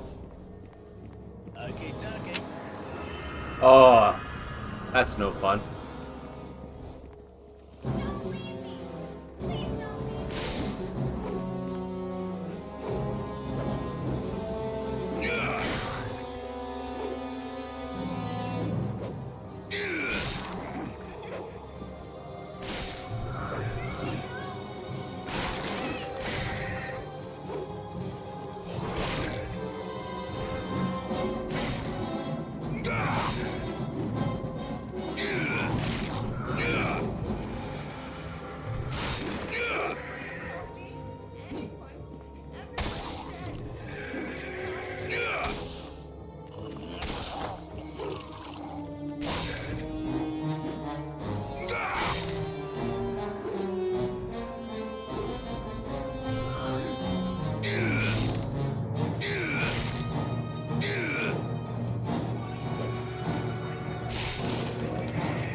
Follow me, now. Where is he? Come on. Don't leave me. Please don't leave me. He's stuck somewhere. There he is.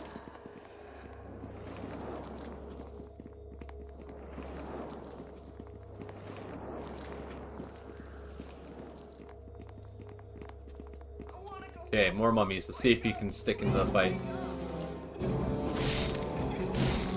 Okay, good. We have a helmet. We're immune to mind-affecting spells. So fear, daze, sleep, anything like that doesn't hurt us.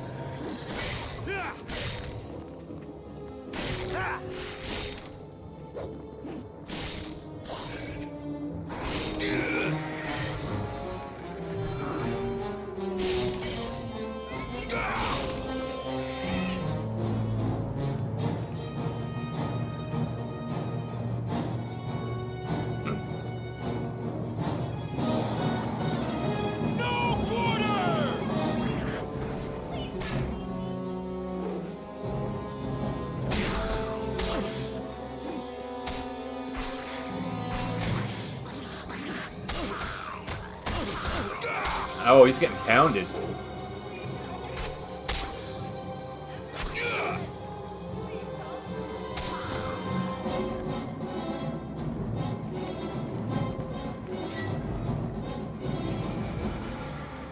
Follow me, now.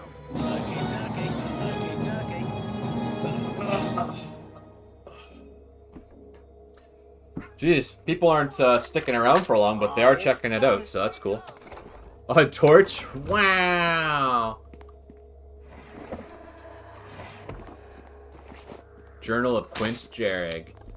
Okay, 2 days until midwinter, 1183 DR. It seems so odd of Carlet to suggest we have a party for the village children. Normally he hates it even when just a few of them show up asking to be read to. The whole village, he said, trying to sound gruff. Every child. I want them all in the library on midwinter night. Lathander be praised. I think I finally found a soft spot in the old rascal. That's the thing with children. They tend to grow on you. Off to the village then to spread the good news. I want to go home. Wake up. Please wake up. Wait, did I look at that? Yeah.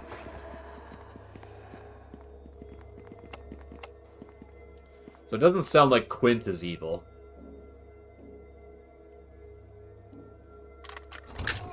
It's done.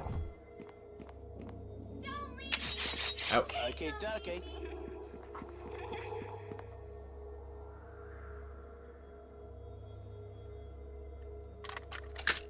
It's done. The heck? Where did they go? People are clicking on the video or something because the views are going up.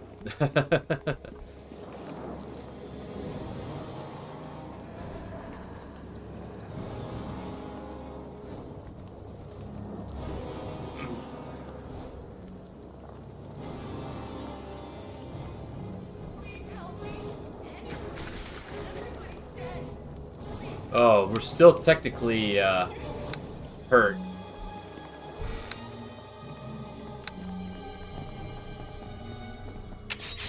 Okay, dokie. To the fight!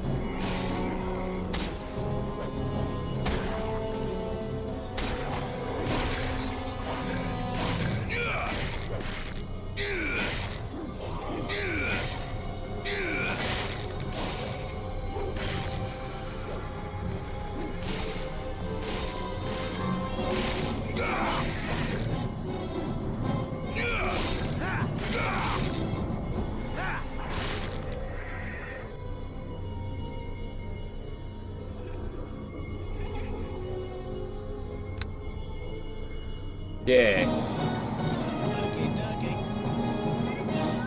Hokey dokey.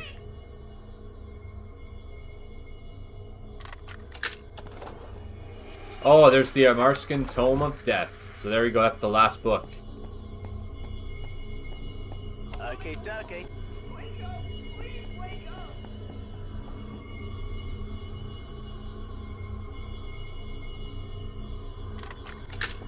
It's done. Chainmail +1.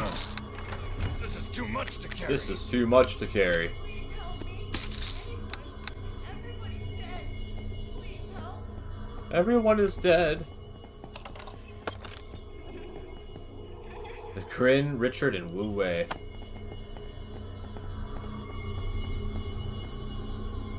Candelabra's dim light does not make the bloodstained pages any more legible. Judging by the pictures, the size of the font, it was a children's book.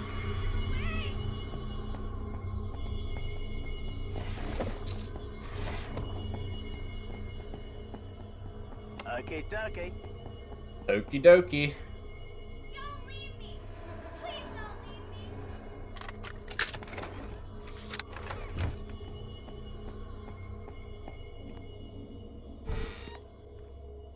Mummies!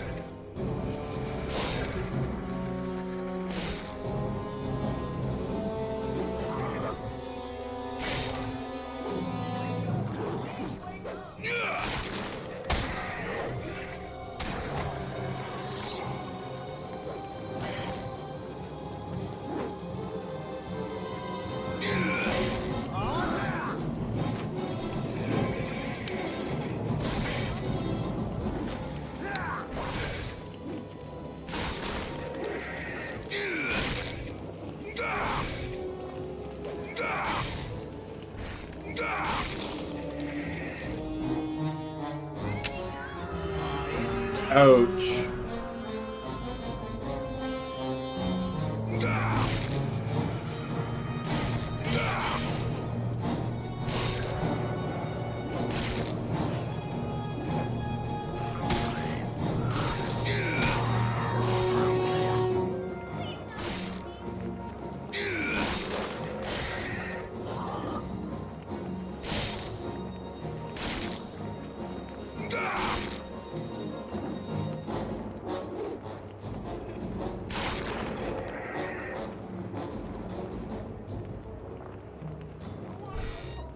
Wake up! Please wake up!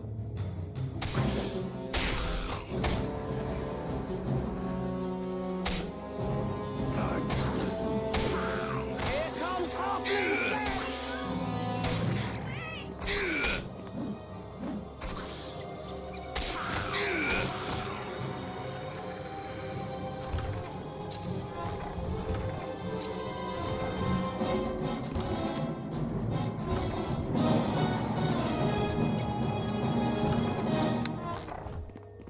Don't leave me. Please don't leave me. Okay, that goes back to the beginning, and this is the last room we need to look at.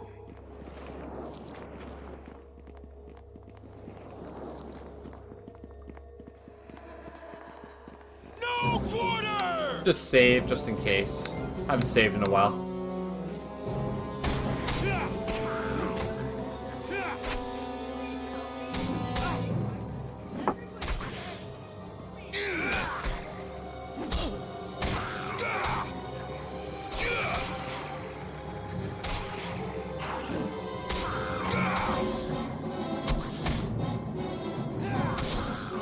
Gotcha.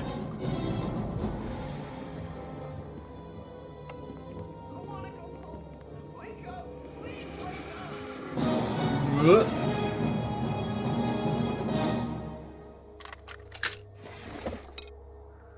Oh, some more piercing arrows. We don't really use the bow and arrow, but if we ever need to, we have strong arrows for it. Please help me! Anyone! Everybody's dead! Please help! It's done.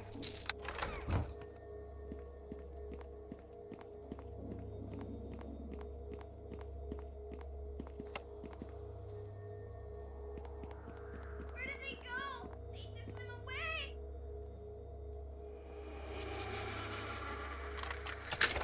It's done. Rapier +1. What's in this? Quince key. Don't leave me. Please don't leave me.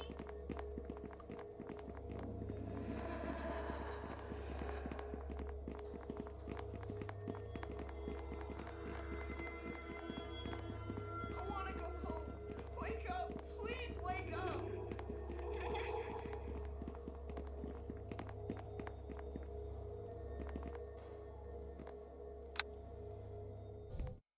Gonna heal.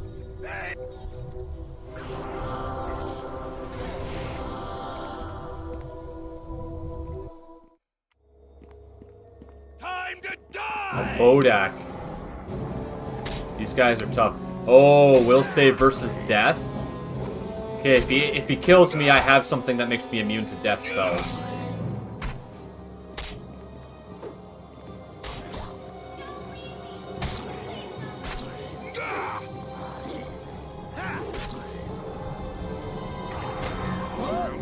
We got him.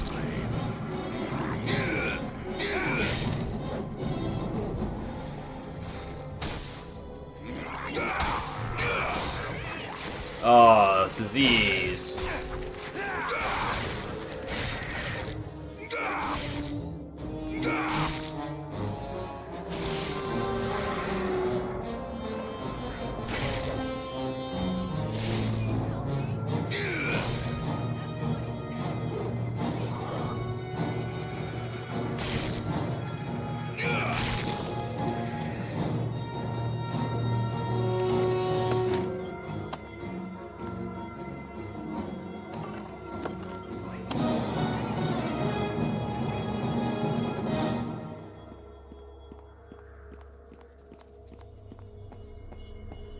No quarter!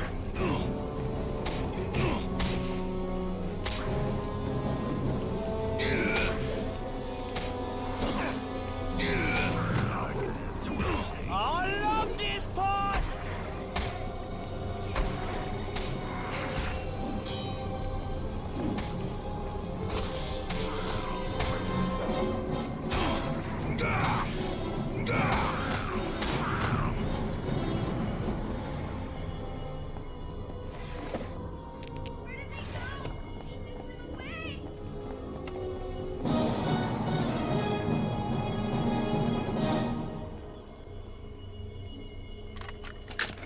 It's done.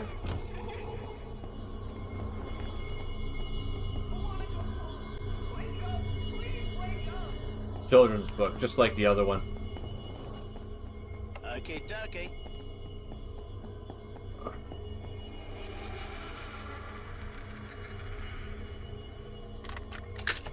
It's done.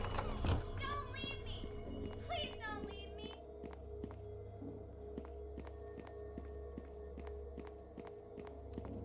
Resisted the damage. Follow me, now. Okay, dokie. Don't leave me. Please don't leave me.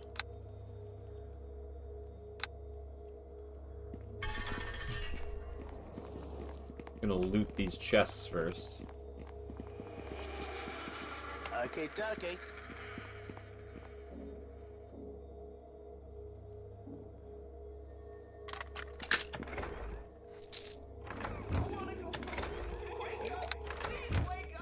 Quint. Stay back, dead one! I have fire to fight fire, you know! Fire to fight fire! Be at peace. I come as the judge. You'll be my judge, but I'm not ready. I've just begun a new stage of my punishment. I'm going mad, you know. It helps me feel the pain more clearly. Did you see a ghost stealing children from the village? That was me. Guilt is the gift that keeps on giving, you see, over and over and over. Tell me more. Blood on the pages where I read to them. Every one of them died. Every child. I've gone quite mad, you know. Quite quintessentially mad. I was too early and too late, you see. The children were dead, but I stopped my brother from joining them, at least. Tell me more. I stole it. I stole his phylactery and I ran. Oh, how I ran from him, lips full of prayer. I gave it to Lathander, you know, for him to destroy. But it was already too late. He didn't destroy. He just tucked it away. Tucked all of us away between the folds of time. I've spoken to Karlat. He tells a different story. Of course he does. He protects me and he longs for his phylactery. Half alive, half dead. All any of us want is the whole of something. I've given you my story. Let him give you his. You are the judge, not us. Okay, this is your journal?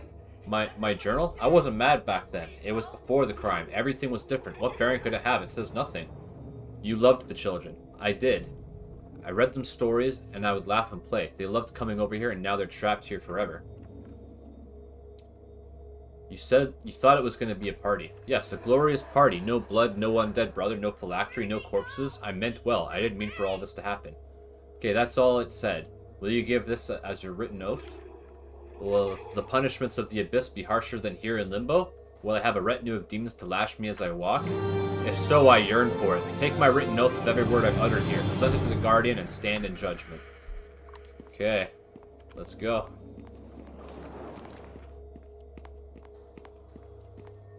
Follow me, now. Where did they go? They took them away.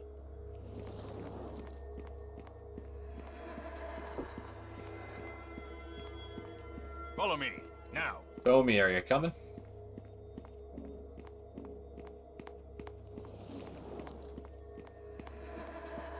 Please help me. Anyone. Everybody's dead. Please help.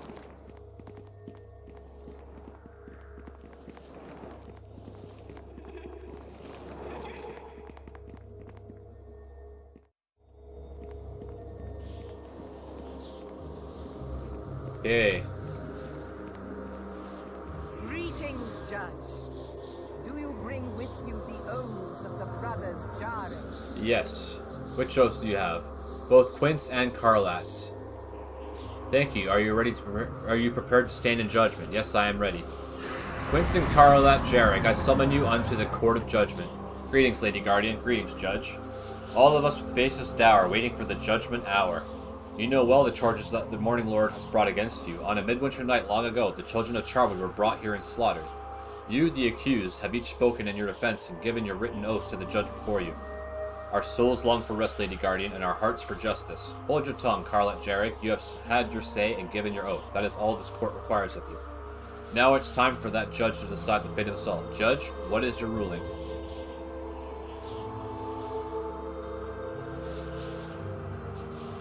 Okay. If I find neither guilty, can I give the demons judgment? Yeah, there is no denying what a great crime has been committed, Judge. What evidence do you bring that it was not at the hands of the brothers Jarek? I have the written oath of the demon Belial. Indeed, Belial, Lord of Fire, I summon you unto the court of judgment. Does Lathander have sudden need of my services, Lady Guardian? Long have I sensed that you too have been trapped within this castle. The judge has produced your written confession and found you guilty. He may very well find me guilty, milady, but punishing me shall be quite another matter. You hold no power over me, Guardian. I stand guard over the phylactery by Lathander's will. The fate of that phylactery determines the fate of all who gather here, even me, even you. Decide, Judge, what shall be the fate of the phylactery? Ooh. I'm gonna see what happens if I take the phylactery.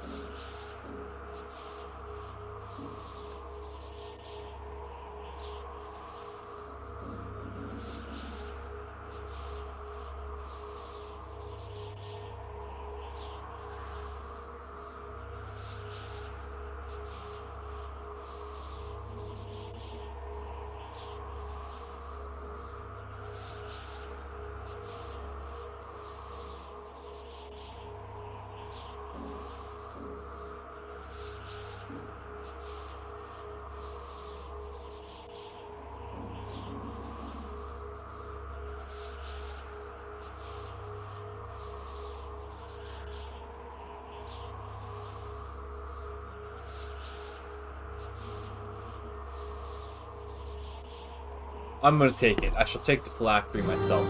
Ah, your judge is a fool, Guardian. The court is closed then, the case resolved. By Lathander's own decree, we are free to go, even me. The Fire Lord speaks true, but your decision is final. Lathander has decreed that there is no turning back. By the Morning Lord's power, I shall make it so. Take the vessel and guard it until the end of your days. With your judgment, the souls of all gathered here are finally free of this place, but I have one question. What brought you to your judgment? Okay, we must all be free, be it to do evil or good. Well spoken then, and not without merit. Do you now wish to hear how Lathander's version of this tragedy? Yes, give me the Morning Lord's account. That the slaughter of children happened within these walls one midwinter's night is beyond refute. Less clear, however, are the events that led to such a crime.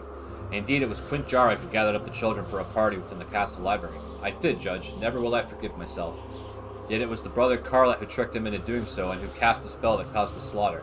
Carlat sought to become a noble Baelnorn, you see, and had been told that the blood of innocence would be required. I made it quick, just a moment of pain. I was told that they would be returned to life as soon as I finished my ceremony, but I never finished. It was the demon Belial who told him that lie, twisting Carlat's good intentions to an evil end. Some of my finest work, might I add. Even now, the Dark Lords ride into battle with the name of Belial, Lord of Fire, on their lips. The phylactery was at the heart of it. Karlat needed it, Belial gave it, Quint stole it. Lathander confiscated it. I guarded it, and you judged his fate. It is done. To all assembled, then, Lathander declares this court adjourned. When you leave, I shall seal the castle doors, and you shall never return. May the judge always know the blessings of the Morning Lord. Boom. Yep, let's go.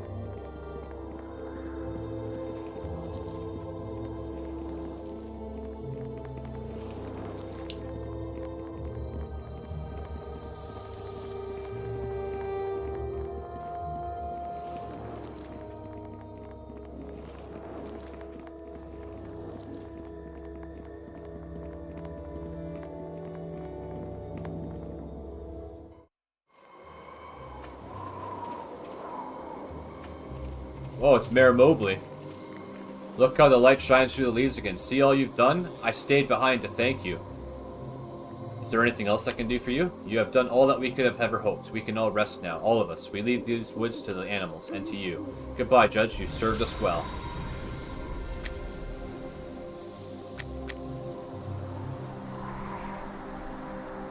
Mysterious, the phylactery of Carrot Jarrig.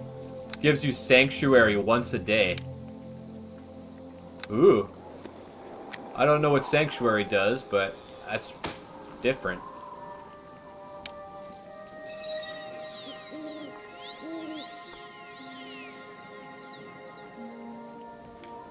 Basically makes you invisible. That's pretty cool.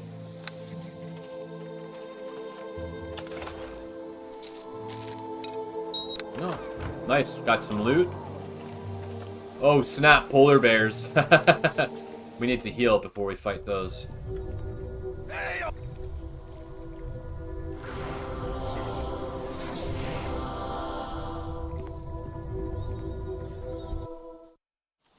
Okay, let's fight these polar bears.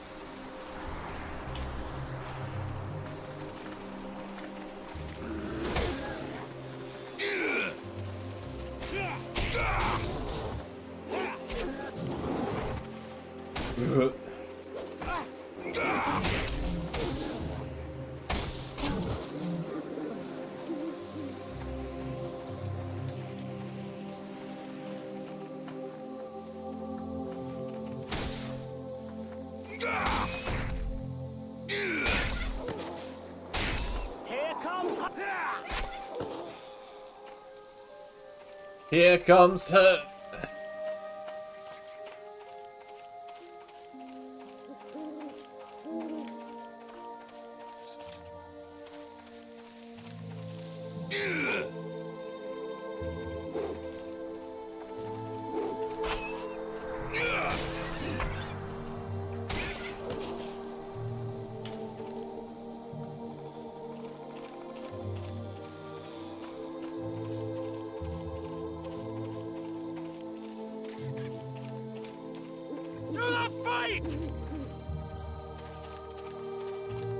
Get back here.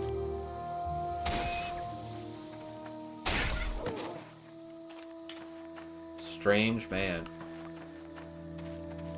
Away from me, stay back.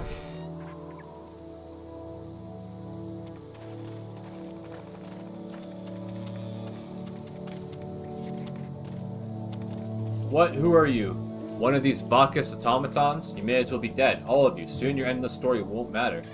Who are you? You're not from Charwood? Oh no, I'm not talking to more of you. I know what you are. I kill you and then you're back. It never ends. See, you tell your sorry tale to me, but then you'll forget it. Why? You're not here. I seek the cult responsible for plague in Neverwinter. You seek a cult? Plague in Neverwinter? That's recent news. That's news from the outside. I know about that. You know about that. No, it can't be. It's a trick. I know all about it, but I'm not telling you anything. It's mine, my secret. Look, it's important that you tell me. What does it matter if I tell a ghost? You'll forget it before I'm even halfway done telling it. Destor and the Plague were just the start of things. The Cult of the Eye has bigger goals. I should know. They sent me here to look for something. What are you looking for? It's very important that I find it. Very important, but it's a secret. I'm not telling you. Go away. You can tell me. Maybe I can help. Help? Yes. Use the old to find the ancient. The mad to find the maddening. The Cult of the Eye. They sent me here to find something. An ancient artifact of great importance. They sent me to this madhouse. Where is the cult based? Who's in charge? You ask too many questions, Ghost. I think, unlike the others, you might not return when I kill you. Follow me, now. Okay. He's stuck on the barrier, so I don't want to trigger that. And I did get an achievement. Tower Frozen in Time. You were diligent in investigating the crimes of Brothers Jarek. You possessed all the facts before you passed judgment. Yeah.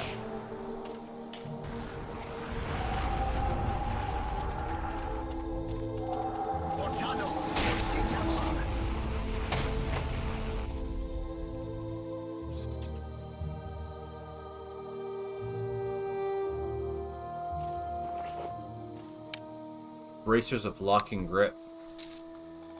Ooh. Charwood Cultist Journal. I have killed them all, yet still they come again and again. All of this, and I have yet to find the Old One's precious artifact. I am at the edge of my sanity, but I must press on. To return to Luskan's Iron Tower empty-handed is to tempt the wrath of our great leader Mulgrim. True, it has been an honor to serve the Cult of the Eye. If only I could have seen Neverwinter as it suffered. Instead, I am stuck here in Charwood too. Too tired to carry on, yet too driven to turn away. Hush, here they come to be killed once more. The longer I stay here, the more I become like them, it seems. I doubt I'll ever see my home again. Okay.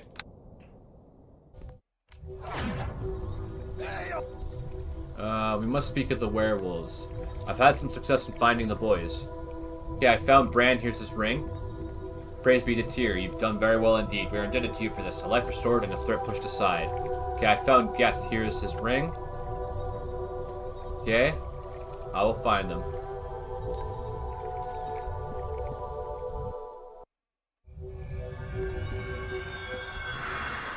So, the journals. So, take the book back, and then back to the barracks.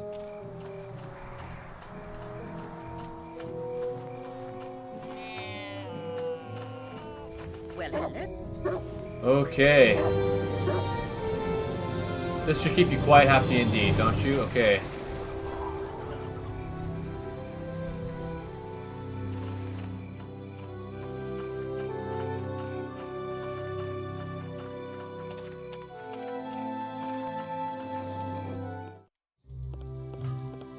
Can I help?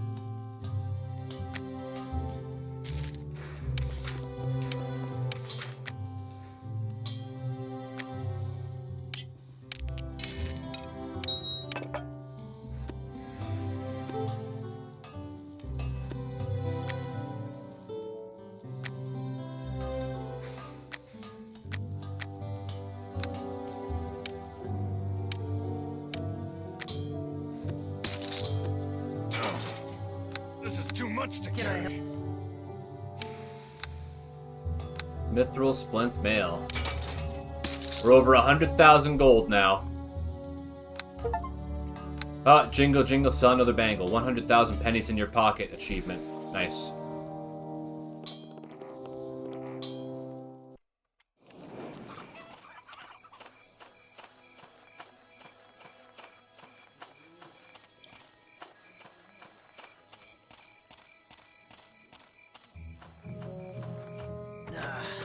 No can do.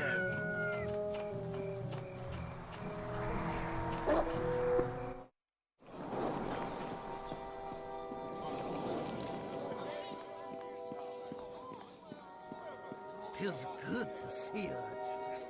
Yeah, I have the Sturge's ear. Okay.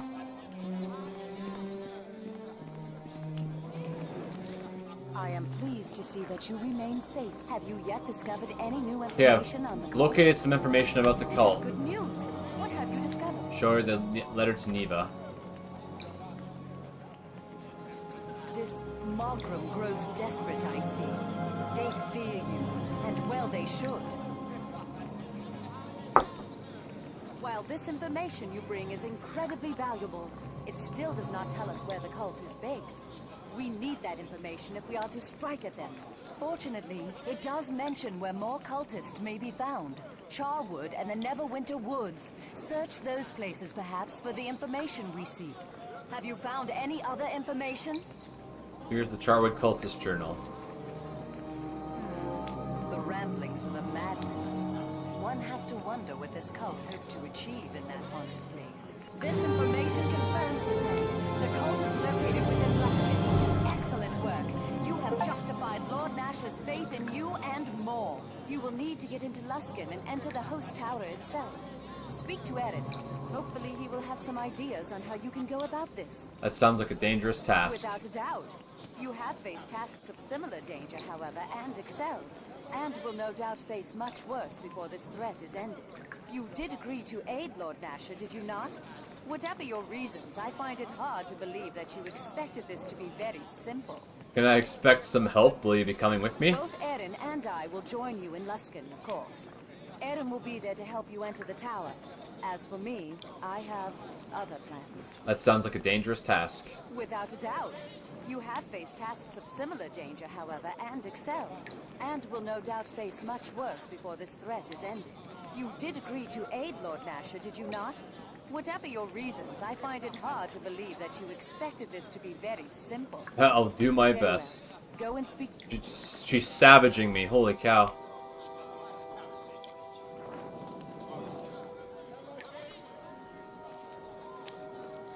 Just trying to see if this is the finale.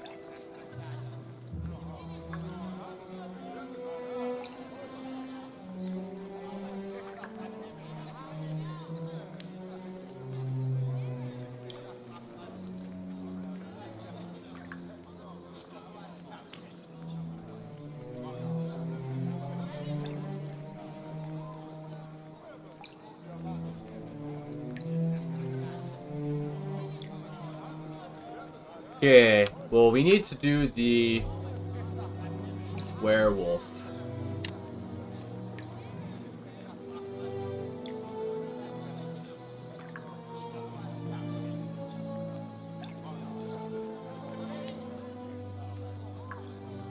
Brandon Geth. Earth. So I need to find Earth.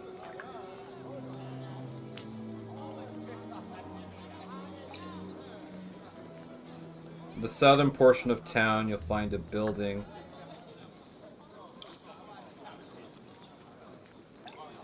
Outlying farm. Okay.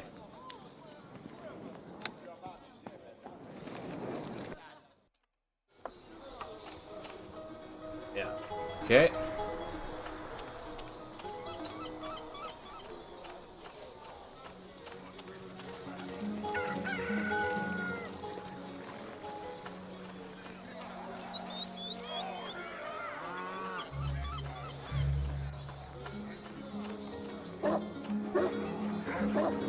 Excuse me, doggo.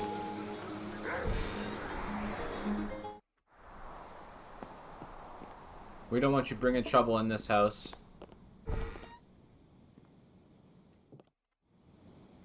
Huh.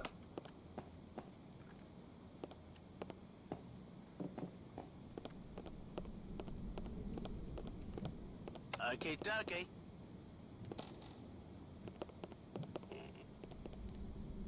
Follow me, now. Okay, dokie.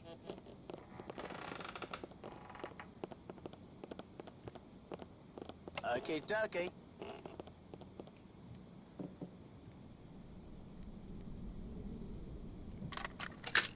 It's done.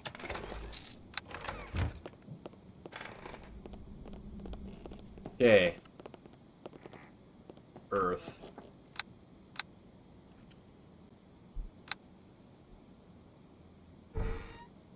Hello, Earth.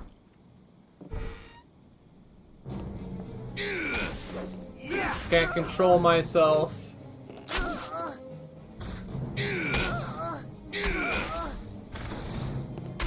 Okay. Hi there. Why have you come here? My parents told you to leave, didn't they? Did they also tell you how horrible this is? Can't you just leave me alone? Who are you? My name is Earth and I've been infected with lycanthropy. That's why I'm hiding here, so no one has to see this. I have some silver charms. Will you use one?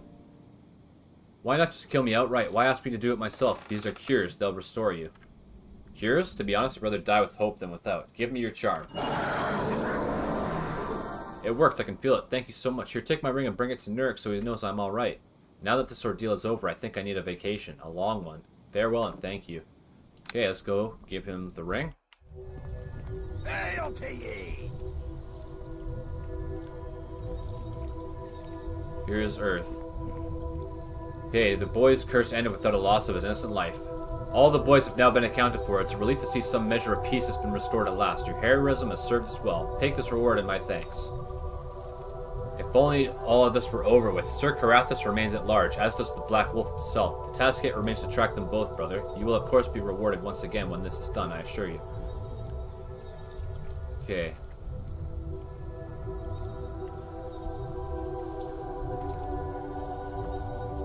So I think we need to go talk to Ander. Well, I have the thing, so I'm just going to pull it up.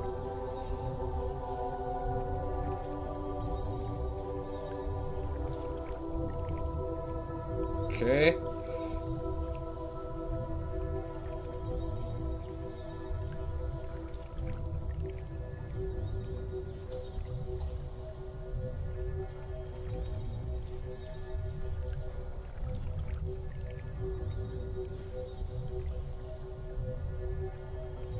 Okay. So we've already found the cave. So I just have to go back there.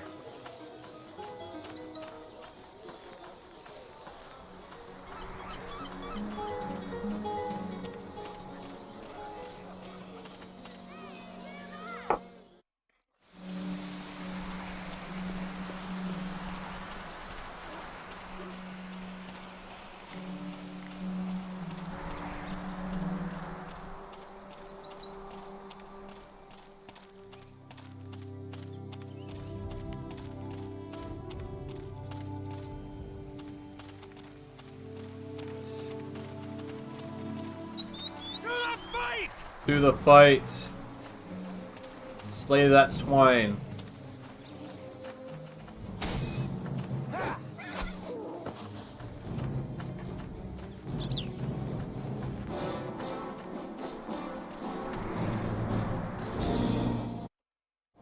Oh, this ain't personal, friend, but it's the end. It's just the same. Oh my god. We're getting pounded.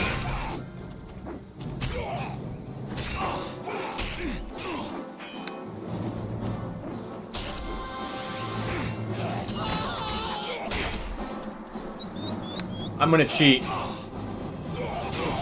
Holy crap. This guy's a beast. It was... Hail to ye!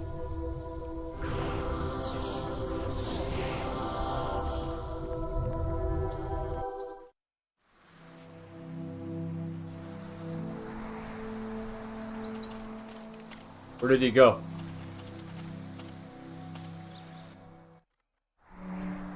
Look, he's trying to follow us. Look, he's following us into town. Holy crap. He knows where we went.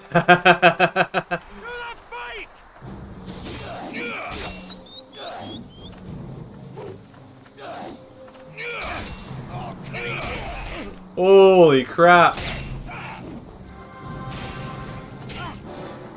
He's got a sneak attack? What?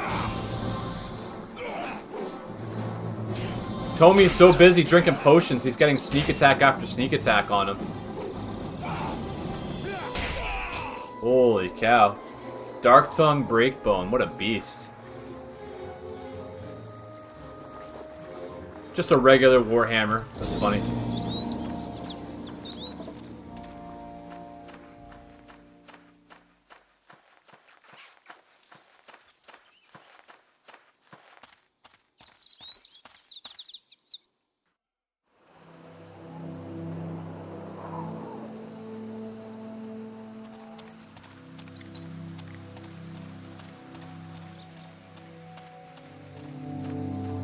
Yeah, this cave down here. That's where we gotta go.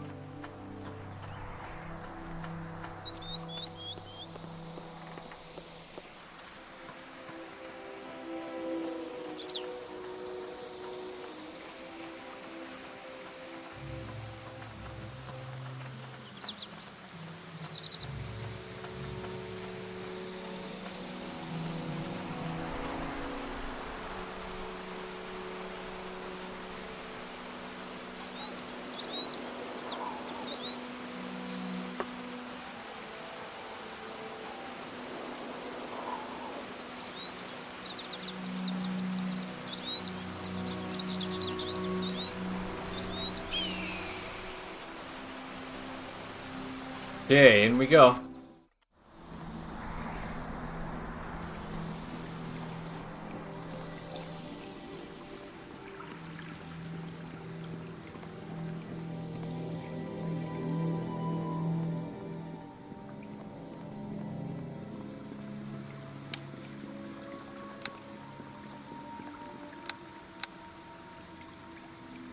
Get him. To the fight!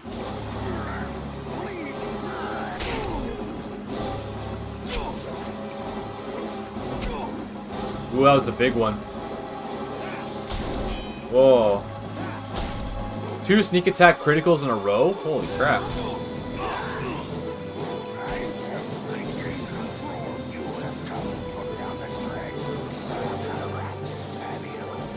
Nurk gave me these silver charms. I think I can help. You come to me with silver? Do you not remember that I was a werewolf hunter? That silver would be poison to me now. This is magic, representative of Tyr's justice. Justice, you say? If it slays the wicked and cures the righteous, then shall gladly use this charm. I know my heart. There, that should be proof enough of my innocence. Take this journal I have penned and give it to Nurk. It tells of what happened. Okay, the journal. Now, if you'll excuse me, I must return to my order and seek penance for taking on the shape of my enemy. Read my journal well and act upon it.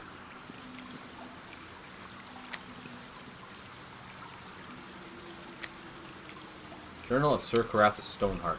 May the celestial armies rain fire upon my enemy, Alholor. Alholor the werewolf. Alholor the alpha male. I have hunted him for years, and with a simple bite he has turned me into the very thing I hate. No doubt he hides beneath his merchant guise even now. As the lycanthropic blood coursed through me, I lashed out at the poor boys and thereby spread this horror all the more. One at least escaped my maddened lunge, Ander, the smallest. I can only hope that he makes it back to town and tells his tale to Nurk. Surely the priest will send a hunting party after me. I can only hope they are capable of killing me before I spread this disease, this dreaded curse any further. May the gods have mercy on my soul. Yeah.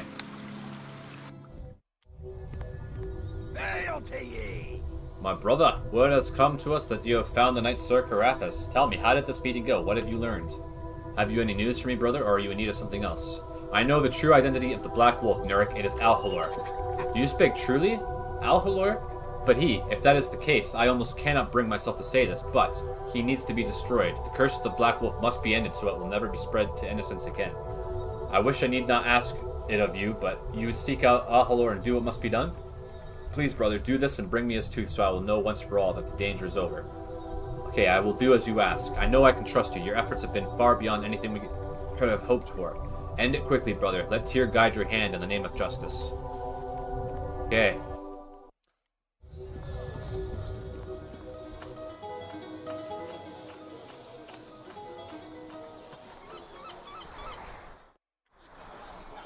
He's gone.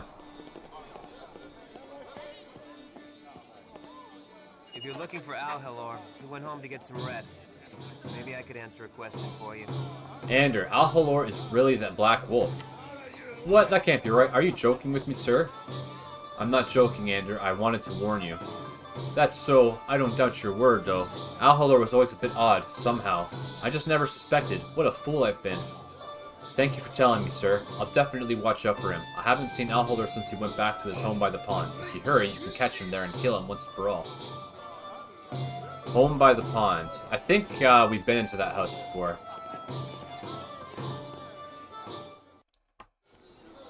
Yeah, Alholor's house.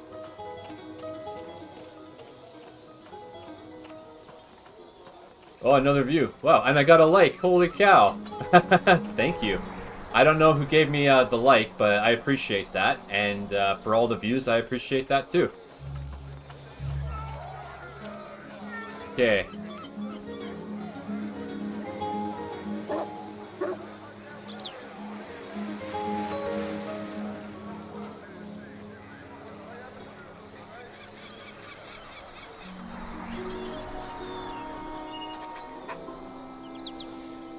Huh? Okay. Listen to me. Just a short time ago, someone came here looking for you, or at least someone who matches your exact description. He said he was going to slaughter you, and he demanded to know where you were. Nearly slit my throat, too. When was he here? Yesterday. I could barely sleep last night for thinking about it. Gods, I nearly died. Did he leave a name? No name, just said he was with a cult. None of us had the courage to ask any questions. There was dried blood on his hands. Thanks for telling me. It's the least I could do. I suggest you run away and never return. I think I might. Alright, let's go kill Alhalor. Alhalor! You bastard! Follow me, now. Okay, dokie. You have a keen nose to attract me here. I suppose I should welcome you to my den. Well, why all this deceit, Black Wolf? What's in it for you? We wolves are predators. It was simply time to hunt the hunter and pin my crimes upon my prey. I have played enough possum with Carathis long enough. Trickery! Prepare to die, Black Wolf. I'm an old and cunning wolf, my friend. Oh, whoop!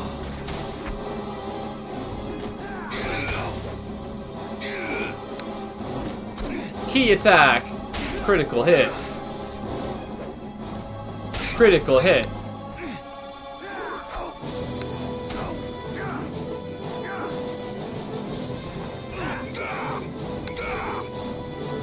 Hurrah! Take that.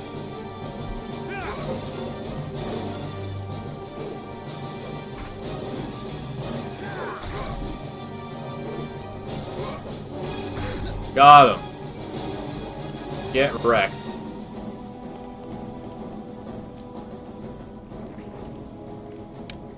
Duraz Hammer. Damage bonus versus goblinoids. Wow. Alright, we did it. Is Alhalor, the Black Wolf, dead? I don't think a single soul within Port Last has stopped to take a breath. Alhalor is dead. I have his tooth. Here. It has been a dark day for Port Last, but you have reminded us that the sun rises yet again. For the champion of Port Last, here is a token of our gratitude. Thank you for this farewell. You are more than welcome. Port Last is indebted to you, brother, our brave champion. Travel safely and know that our thoughts are with you on this journey of yours. Sweet. And I got another achievement. It's, no teen wolves here. Through battle or compassion, you've dealt with the werewolf curse plaguing Port Last and the surrounding area. These are really rare. 6.1% and 5.3%. 4% for the Henchmen one. So, like, people aren't really playing through this game. Okay, so what's next?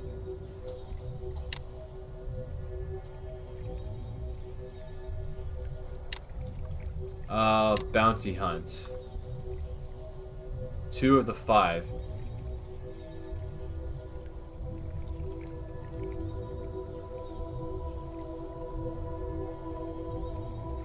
That's not as big of a deal.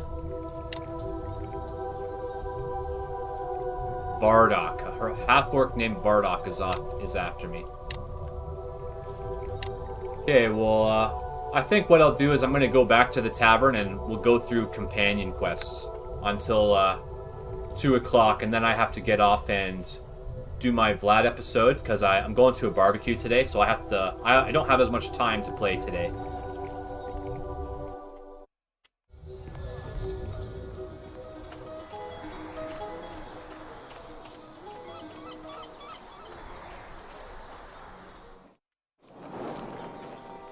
Okay.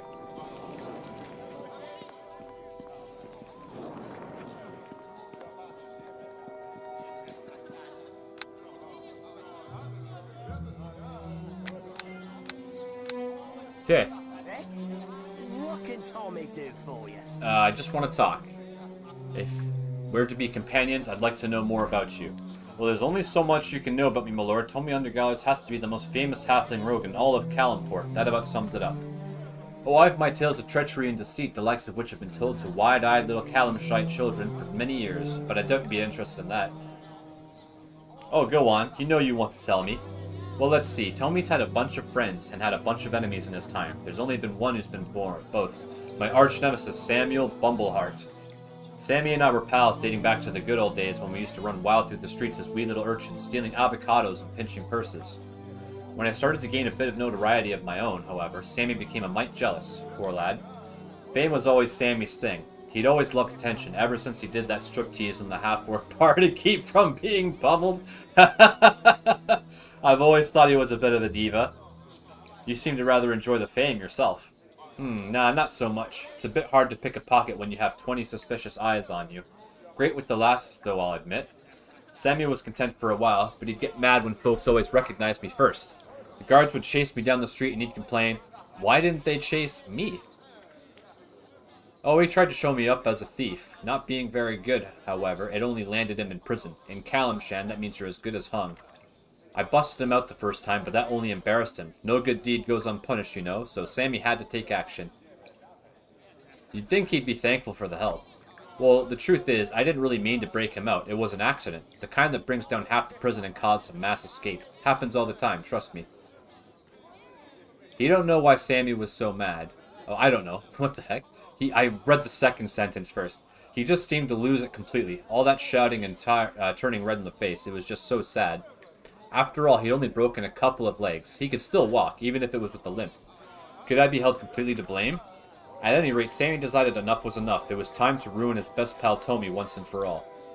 What did he do? Sammy came up with a plan. Not the brightest plan, I suppose. He was never much of a planner. His last plan, in fact, was a heist that ended up with him being left naked and cold on a ship to Mystica. Well, alright, I did forget to pick him up, but it was his plan. This plan would be different, however. Or so he thought. I'll have to tell you about it sometime, my lord. What can Tommy do for you? I would like you to continue your story from before, Tommy. Righto, I was telling you about Sammy's big plan to ruin old Tommy, wasn't I? Ah, yes. So Sammy concocts this plan to have little Tommy thrown in prison, just like he'd been. He was going to steal the most fabulous gem in Kalimshan, and I was to take the blame for it. If he could steal it, wouldn't that make him famous? I didn't say that Sammy was the smartest halfling on the block. In his mind, having me stuck in a Kalimshite prison and ravaged daily by barely comfort cellmates was almost worth any price. Sammy, maybe, he still resented my stealing both his lady friends. Actually, I stole his wife too. Nah, that was years and years before. Anyway, since Sammy wasn't so skilled, he had to get some help. Ended up leveraging himself to a rather nasty elf by the name of Rhaegar. Rhaegar was good. He was also the meanest rogue in Kalimshan, and Sammy had to practically become his servant to get him to agree. Rhaegar was also a pretty good pal of mine, though Sammy didn't know that. Thing was, I'd already been planning on to heist that jewel myself all along. When Rhaegar tipped me off to Sammy's plan, I laughed so hard I just about peed in my britches.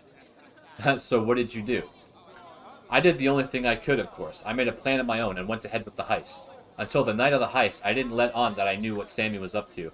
He acted all innocent, of course, didn't say a word to me, even told me to get lost. It was quite a ruse, I tell you, but I saw through it all. He was no friend of mine, after all. He had become my arch-nemesis. Your arch-nemesis? Exactly. Like a cunning serpent, he had hidden himself as my friend. Never would I have suspected simple Sammy, the childhood pal I had de-pantsed in front of the Malachi girls' choir. Still, I'd only want to teach Sammy a lesson. What happened to him that night of the heist was quite tragic. Oh no. Aye, it's terrible. The only thing I truly regret in my life. I shall have to tell you about it sometime. Sigh. Let's just get on with your quest. I don't want to think about Sammy any longer. I'd like you to continue your story from before, Tommy. Words are hard. Aye, the night of the jewel heist, right? I suppose you've been a fine friend, my lord. I can tell you about it. The gem we were after was no other than the fabled Star of Kalimshan. It's not the most valuable ruby in the world, but certainly one of the more notorious. According to legend, the Pashas of Kalimshan gifted it to their wives on their wedding night, and the stone glows from within, filled with the tears of their lost innocence. Or so the story goes. My daring plan, and Sammy's, was to pluck this stone from the depths of the royal palace, from the very chambers of the Sil Pasha's wife herself. Okay, why steal it if it wasn't valuable? The ruby's value is more than the fame one would get, my lord. The Sil Pasha would never rest until he captured whoever was responsible. Ha! Spelling error. I don't feel so bad now. It's theft. At any rate, what the heck? The night came. Sammy and Rhaegar stole into the palace ahead of me, with Sammy having no idea of my presence. Rhaegar left a trail that was quite easy to follow. I remember being impressed at the time that things were going so well. No guards alerted, no problems whatsoever. I thought maybe Sammy's foul luck had finally turned for once. And then? Well, of course, Sammy tripped over a fold in the carpet and took a spill into a suit of armor. It fell over him into two others, and the resulting clatter would have woken Nebuchadnezzar's dead brother-in-law. Poor Rhaegar turned white as a virgin's dainty bottom when he saw the horde of soldiers charging down the hall. He leapt out the window without first considering we were over the lion pit. Poor fella. What happened to Sammy? The guards ran right past the pile of armor. Didn't even think to look for a small halfling buried under there. Lucky for Sammy. Anyway, give old Sammy some credit for stubbornness. He climbed out from under that armor and still came for the ruby. Found me plucking it from its pedestal, in fact. He was surprised to see me, to say the least. I decided to give him a piece of my mind, as I recall. Why, Sammy? I said. Why did you betray me? I've never done anything to you. Oh, he must have liked that. I never got to hear his response. Oddly, he just turned all purple and his eyes bulged out and he spluttered a lot. Looked rather like some outraged kobold. The guards ran in just then and it was pandemonium. There was fighting and screaming and running. Last I remember, I dived into the sea and woke up 3 days later on a freighter bound for Tharsolt. Want to hear the funny part? For all that, Sammy was a terrible thief. He was a wonderful pickpocket. Stole the ruby off me, he did, and I had nothing to show for all that. What happened to Sammy? Not sure exactly. I had heard he ended up on a slave ship and somehow got sold to one of the high captains in Luskan, poor sod. Me, I'd like to track down that ruby one of these days, the Star of Kalimshan. It'd still be worth to make me famous. Perhaps we will find your ruby sometime.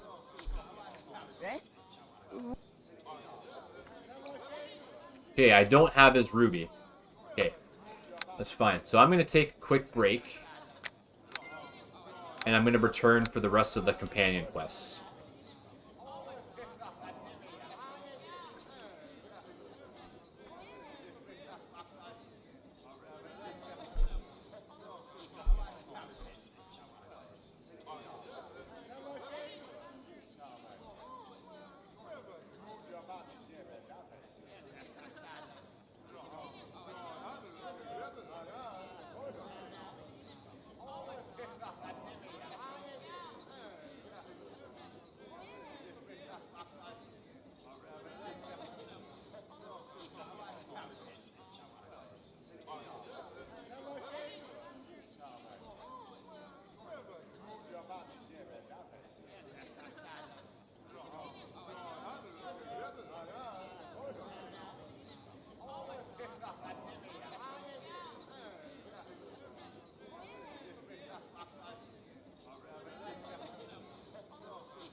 Oh, a customer.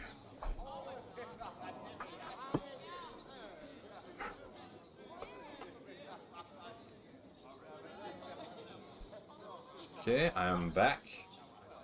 Hello, welcome to the stream. Just doing companion stuff. So if you're looking for gameplay, there's not going to be much gameplay. I have to talk to my companions and get all their quests going. So I know I have this person's item, so I'm going to do her next. Hello. I had hoped that you would show up here, my friend. I heard that Erebeth recruited you to stamp out the evil cult that was responsible for the plague.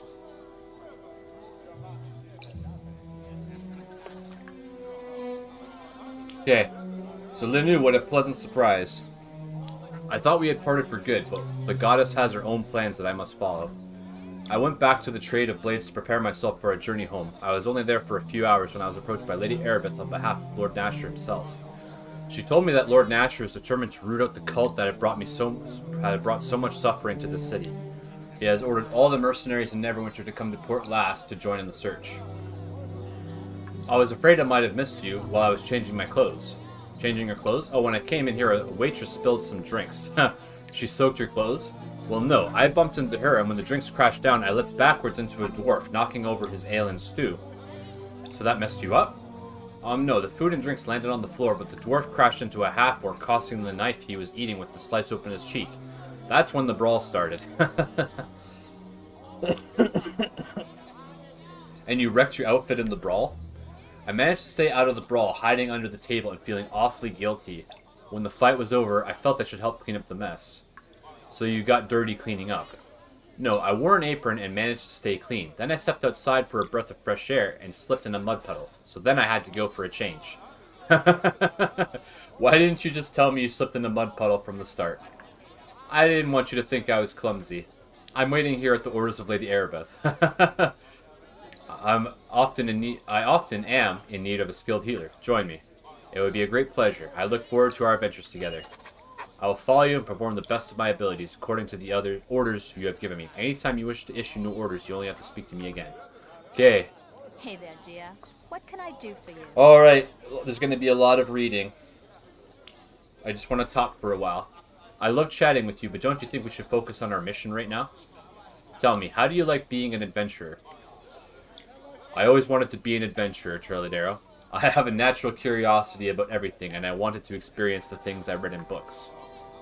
But I am from Everesca, the home of philosophers, mages, scholars, and students of the mysteries. Adventurous souls are few, and they are often looked down, except one. Looked down upon. Oh, who is that? Synth Lanarel was a handsome, charismatic, intelligent, adventurous archaeologist. He was respected within Everesca and other intellectual circles in places like Waterdeep. He was considered the most eligible bachelor in Everesca. Your husband? Actually, I didn't like him at first. I was reading a text on an ancient race one night in the temple library. The author was writing about his adventures seeking lost relics in exotic, dangerous locales. I slammed the book on the table, calling the author a lying, pompous fool. Another elf was sitting on a chair near me with his face in a book. He asked me what I was reading. I told him the name of the book, and he laughed. In my youthful arrogance, I went on to list the large number of errors in the author's logic. Was it really that bad? When I finished, he began to refute every point I made. I quickly discovered Synth Lanarel. When I realized the mistake I made, I screamed and ran from the room. Despite my blundering, I must have made an impression on him, for he pursued me from that day on. Eventually, he won my heart, though only through an act that almost cost him his life. What did he do? Let's not talk of such things right now, sweet. We must hunt down the cult responsible for the Wailing death. Perhaps we can speak of this later, when the time is right.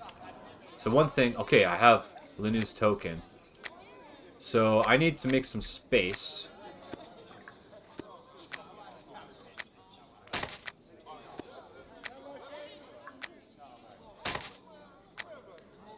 Okay.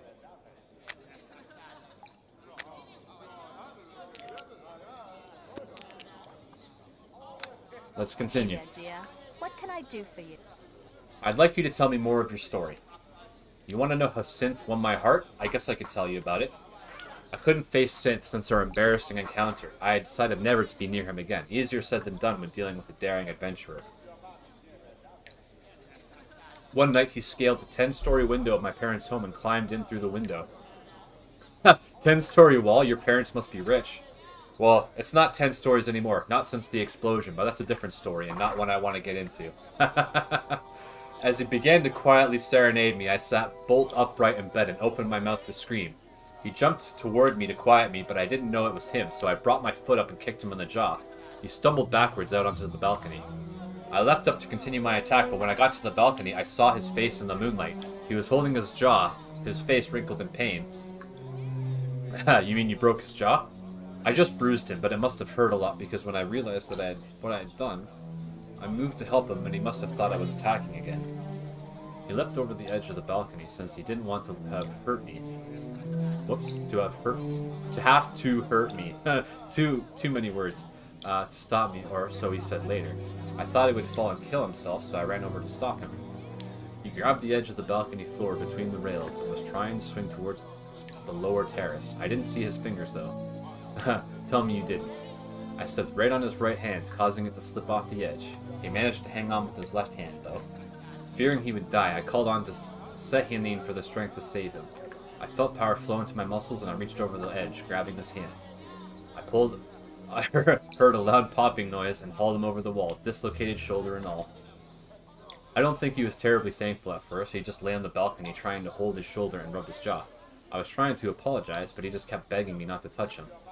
Finally, I got frustrated with his protests, and I grabbed his shoulder, popped it back into place, then cast a healing spell on him to relieve the pain. And that didn't kill him or turn him into a frog or something? I may have troubles with certain things, but I am a good healer. You should know that by now. I never gave him a chance to think about it. I helped him up, kissed him soundly, and led him to my bedchambers and removed any thought of flight from his mind. Good for you. We were very close after that night, and we married a year later. Those were the happiest years of my life. I just wish they could have lasted. What do you mean? What happened? I mean, I can't talk about that right now. The memories are too unpleasant. Let's not talk of such things right now. We must hunt down the cult responsible. Okay. Hey there, dear. Okay, I'd like you to tell me more of your story. You have been a true friend to me. I have been reluctant to speak to you of this, but you did help me recover the chalice. Perhaps you can help me with this as well. Synth retired from his adventuring life for a couple of years. Then one day, he came home with news that he had discovered the location of an ancient city. I knew as soon as he uttered those words that he would be off on another of his grand adventures. I wanted to go with him, but I was involved in preparing a special celebration for the temple. He wouldn't wait for you? I think he had waited for a time when I was wrapped up in something I couldn't get out of. It was his way of protecting me. Synth had a friend who was a mage create a pair of journals. We could write to each other and be in contact every day. I don't know why, but he never wrote to me about his day or his quest. Instead, he would write about his thoughts and philosophies on life and the mysteries. I wish he had written more about where he went. Why is that? The last entry he wrote, he spent several pages telling me how much he loved me and that no matter what happened to him, I must go on. I knew something was wrong and I begged him to tell me, but he ignored my pleas. The last thing he wrote was that he could hear them coming again. That was it. Someday I shall find the cave Synth was exploring, and I will try to find that journal. I think it was the troll caves I found his journal. I think that if I could do that, I would be able to get past this ghost that haunts my dreams. We will find the cultists, and justice shall be done. Then perhaps I can resume my quest. I am certain that the journal must exist somewhere, and someday I shall find it. I found his journal. It has your husband's name on it. That's... Oh, Synth, my beloved, you really are gone then. I thought it would be easier than this. I knew he was, but it still hurts. Oh, it's all my fault. You must leave me before my bad luck kills you too. It wasn't your fault, Nunu. I'm not going to leave you. Oh, I wish that I could believe. I don't know what I wish for. I just need some time, but thank you for your words. Thank you. You have proven to be a true friend once again. My heart will heal in time. I must tell you something. As our friendship grows, so will the power of the pendant I gave you. I think that you shall find it stronger now than it was before. That's a wonderful gift, Lunu. Thank you. It is little in comparison to what you have done for me, but I do appreciate it, and you have my friendship and admiration as well. Now let's go and bring those responsible for the plague to justice. Okay. So here we go. Pendant of the Elf 3. It's got dark vision and dexterity +3. Nice. And that's why we do these quests, because the items that they give us are really powerful. So, I'm not wearing any of them right now, but like this. It's got regeneration. This has got, if you're a bard, that helps. The Pendant of the Elf, dark vision, so if you're in the dark. This is really strong. Amulet of Long Death, spell resistance, that's really hard to come by. This is really powerful, immunity to fear. I don't need this amulet anymore though because I have this helmet. I spent like 30,000 gold on it. Immunity to mind-affecting spells like fear, daze, sleep, and it has spell resistance. So I'm hanging on to these just so I can level them up. And they're kind of like the proof that you care about your companions, but like they do come in handy sometimes. Yeah. Okay. I don't know why I'm wearing those. I don't use 2 weapons. Okay, so that's 1 companion down. On to the next one. So, we meet again. The others had told me Erebeth had recruited you to find cultists. I can't say I'm surprised. You've acquired quite the reputation for yourself, haven't you? I'm surprised to see you here, Charwood. And why is that? Just because we went our separate ways in Neverwinter, I'm supposed to disappear off the face of Faerun? If you haven't noticed, there's a shortage of good adventurers. Lady Erebeth approached me at the Trade of Blades to hire me on Lord Nashor's behalf, just as you were, I imagine. It looks to me like Lord Nashor is pulling out all the stops to find this cult. The search in Neverwinter is immense, and we mercenaries have been sent to Port Last to join the effort with you and Erebeth. Lucky us. Okay, how much would it cost to hire your services? I wanted to say require. I've been paid good coin for my services by Lord Nashor, actually. It's another chance at acquiring some fame, in my eyes, even though I've been told to merely offer assistance to you and Erebeth for now. So, do you need my help? Could use someone by my side? It's about time you asked. I'm at your disposal. Okay, let's grab our contract, stick it in the bottom of our inventory. Yes? Is there something you need? And let's chit-chat. So, I just want to talk for a while. We're to be companions. I'd like to know a little more about you. Mine is not a great tale, Trailero. I'm not going to read my name every time. If you like, I could tell you of my beginnings as a bard. Yes, tell me about that. Well, let's see. I learned the majority of my trade from Danon, my partner and my love. It was he who took me away from Neverwinter and my family. We were a team, a singing duo who earned our keep in taverns, traveling from town to town along the Sword Coast. We would camp off the roads, and I would listen in awe as Danon told me the old legends by the firelight. I loved him more as each night passed. Okay, so why aren't you with him now? An excellent question. At the time, I didn't think anything could separate us. He was my first, you see, and my belief in our love was absolute. It turned out that those times were the best. I should have cherished them more, for things were quickly about to get much worse. The fateful day came when we crossed into in the south. We received a rather sudden and unexpected invitation to sing before one of the wealthiest courts in Atkala. This was bad news. Well, Danon was positive that our long months of playing in taverns had caught someone's attention, that we were being rewarded. He was overjoyed. Myself, I was hesitant. I was not so sure of our abilities, so questioning the motives behind the invitation was far easier. I urged Danon to ignore the invitation, but naturally he would have none of it. It was the beginning of the end for us, really, though I did not show it. Perhaps it's a story I shall tell you sometime. Okay, I'll hold you to that promise. I didn't promise anything. Perhaps I'll tell you about it, perhaps not. We shall see. Come, let us adventure more. I'll lift my spirits. It will lift my spirits some, I think. Excuse me. Yeah, just a little, I'm not used to talking so much. But these companion quests are important, because it's part of the story. And you get the items, right? So. Yes? Part 2. I just mentioned the invitation from Athkatla, hadn't I? Yes, that's right. We went, though I had a sense of foreboding the entire way. The city of Coin lived up to its name. It was a golden, bustling place that rivaled even the great Waterdeep. The palace we arrived at was larger than any building I had ever seen. I'm like trying to fill in the words for some reason. Danon assured me that we could find our fortune here, and for a while I thought he might be right.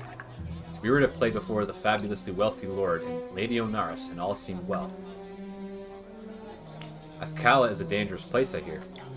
Perhaps, though we were nowhere near its worst sections. We were welcomed into a world of wealth and luxury, with everything we desired, by eager slaves. Delivered. Okay. Nothing went wrong at first. Danon and I were pampered and prepared for our performance, and it went off without any problems. We sang in a great hall before several hundred nobles. It still takes my breath away to think about it, and the applause of our duet was thunderous. I remember being exhilarated and pleased as Danon was. It was then that the Lord and the Lady Onaris came to greet us in person.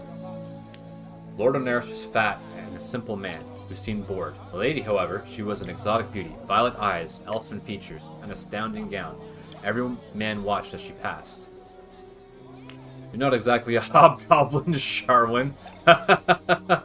Next to Lady Onaris, I might as well have been the homeliest hobgoblin you can imagine.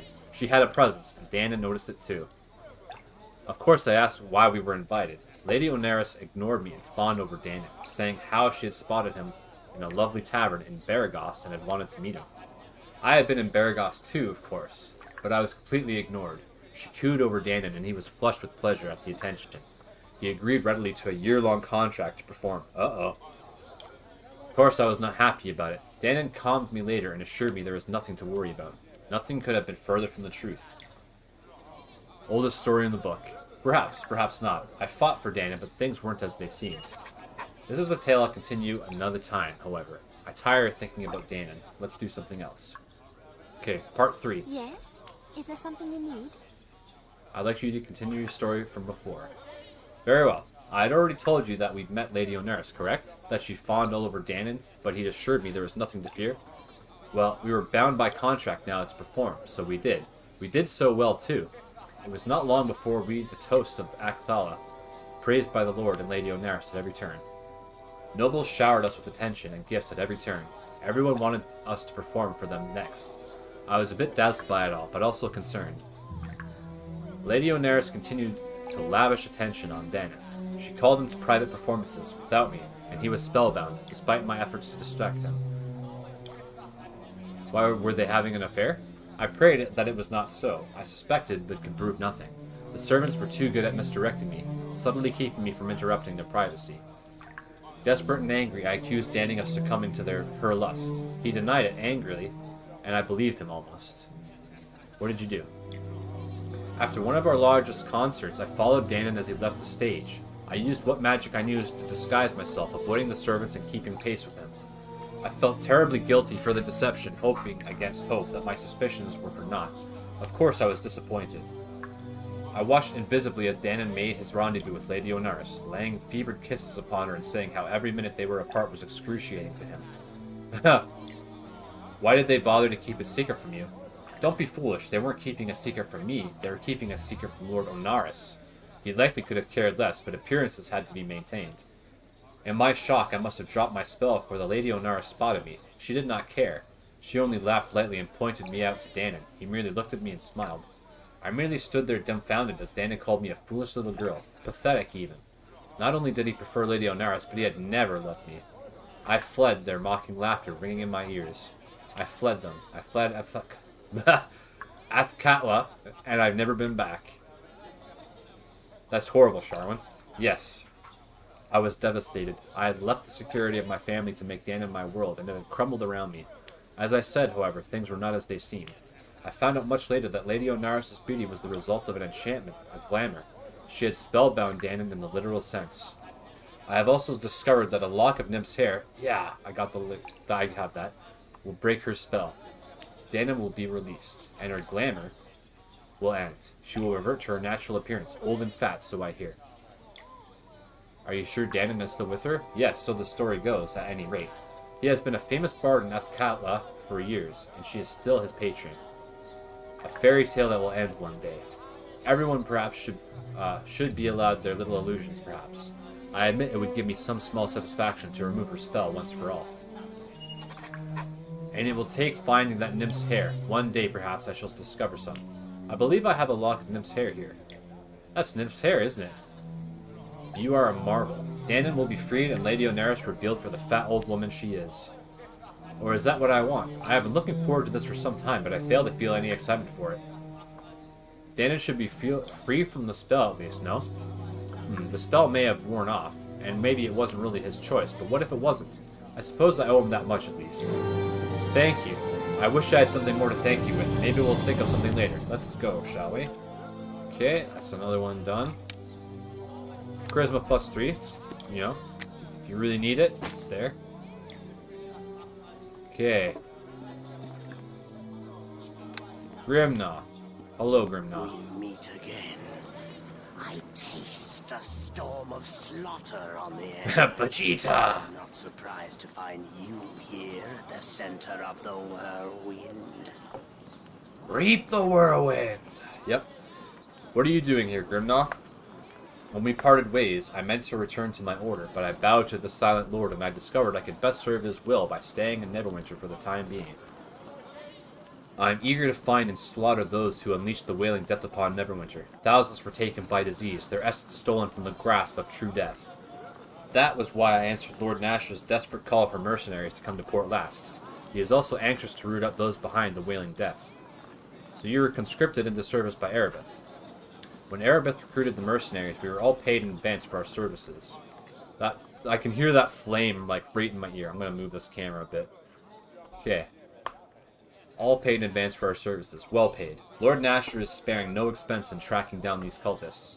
Our instructions were simply to make ourselves available to whomever requires our assistance. So in that spirit, is there anything I can do for you? I could use a monk by my side. Then together we shall sow death and destruction throughout the land in our quest to destroy those behind the wailing death. Yes, yes. Grimnaw is probably my favorite companion. He's super strong, and he's an interesting character. Like, his alignment is evil, but he's lawful. He follows a code, so he's not a destroyer. He's just a murderer. So, you know, he's a pretty cool dude.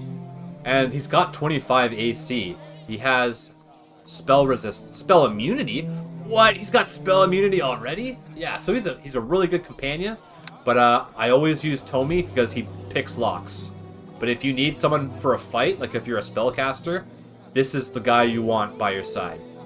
Is there something you need? Go away, Torch. Okay. I just want to talk for a while. Okay, if we're going to be traveling together, I'd like to know a little more about you. I am a monk of the Order of the Long Death. I am defined by the customs, tenets, and beliefs of my order. Simply put, I worship death. Don't we all?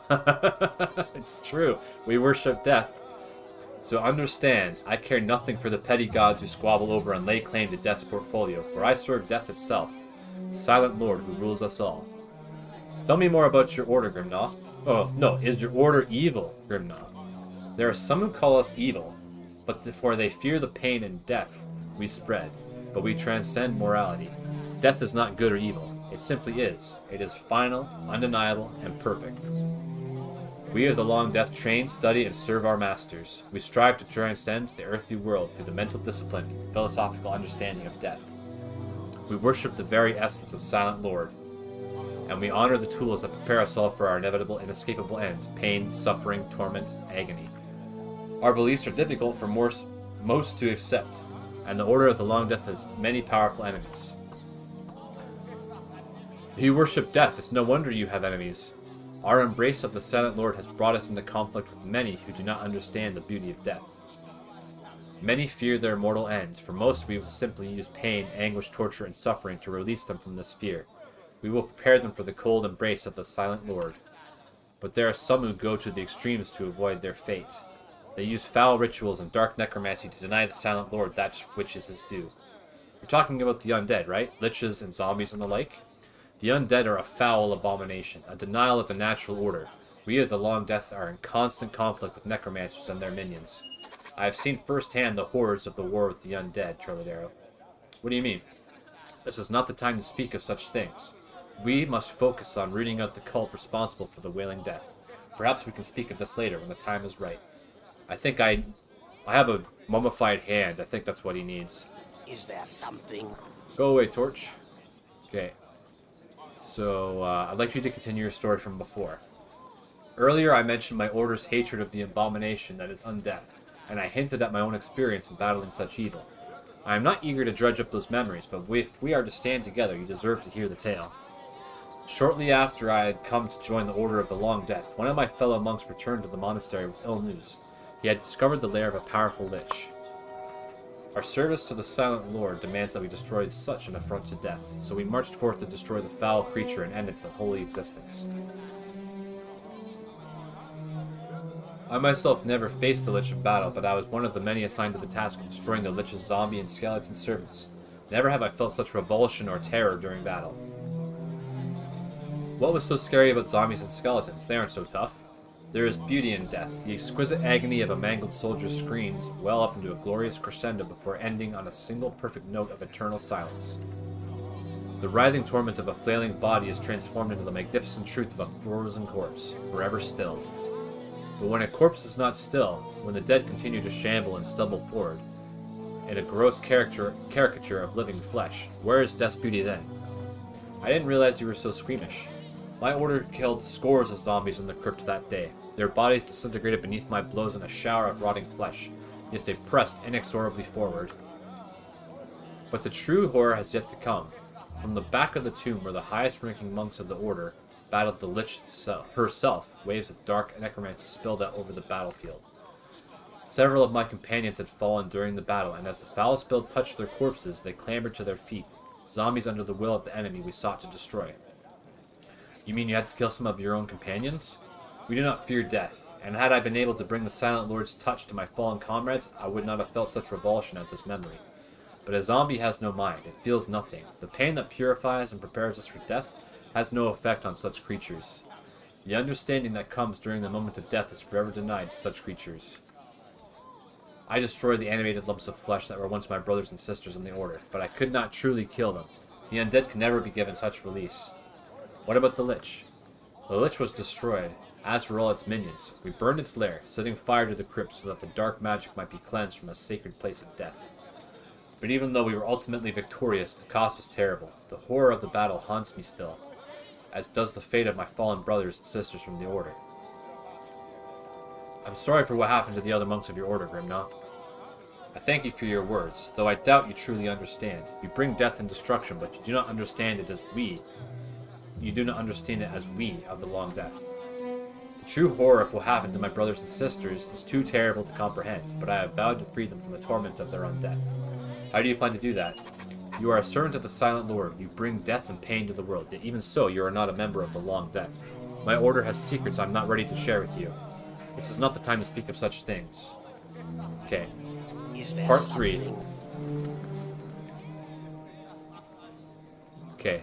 My Order has many secrets we do not reveal to those outside our monastery, yet you have proven yourself a friend of the Long Death before. You aided me in finding the ring of Eleganda. I believe you would have helped me bring death to her had she been still alive when we found her. Perhaps you can be of service to my Order once more, for without your aid, I fear my brothers and sisters will never escape their terrible fate. What do you want me to do? I should begin by explaining what happened after we burned the Lich's lair. The corpses of our own, those who had risen against us, were brought back to the monastery of my Order. There we sought to enact ancient rituals to release their essence from the curse that had bound them to their animated corpses, but the chains of undeath are not easily broken.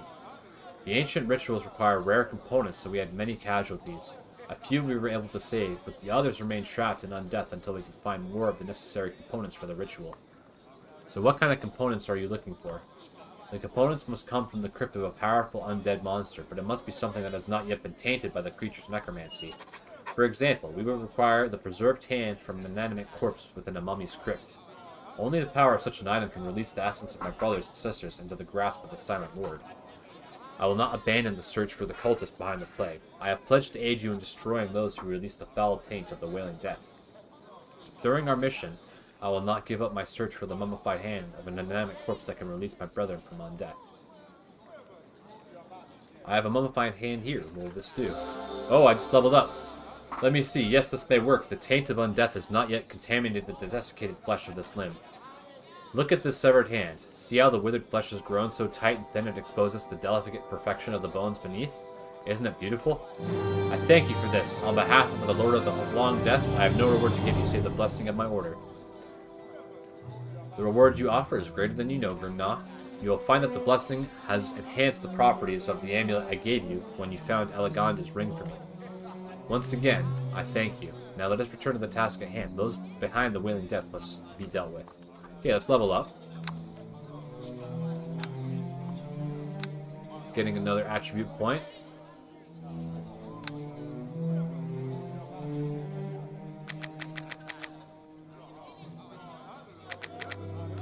Get a perk, improved critical. Why did I get an improved critical for short sword?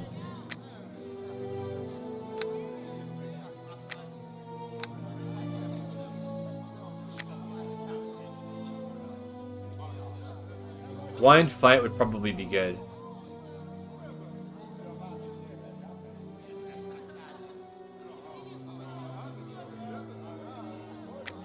Yeah, I already have weapon focus. Yeah, because if people go invisible, then this will help you fight them. Okay. So let's see this. Constitution +3. Very good. On to the next one.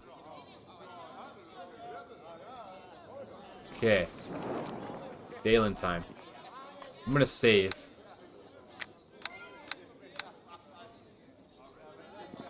Okay. It is a pleasure to see you again. Oh look, he's got a black robe on. I had heard that Whoa, Erebeth recruited you to stamp out 28 the foul AC? cult that was responsible for the plague. Holy crap, Grimnaw has become a god. Holy cow. Look at his saves.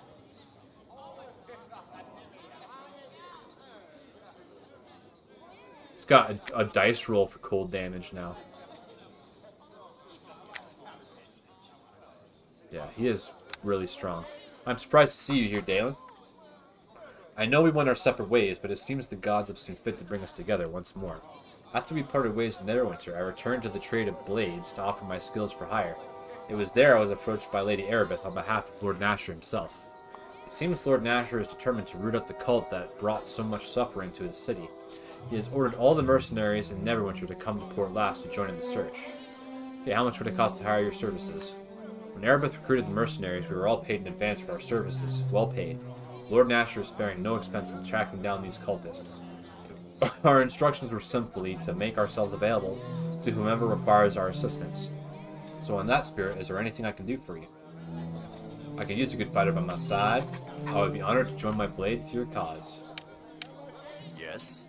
Is there something you need? Level up. So yeah, look at his AC is only 22. So it's like, oh, but he does good damage. Yeah, but if he gets killed, you know.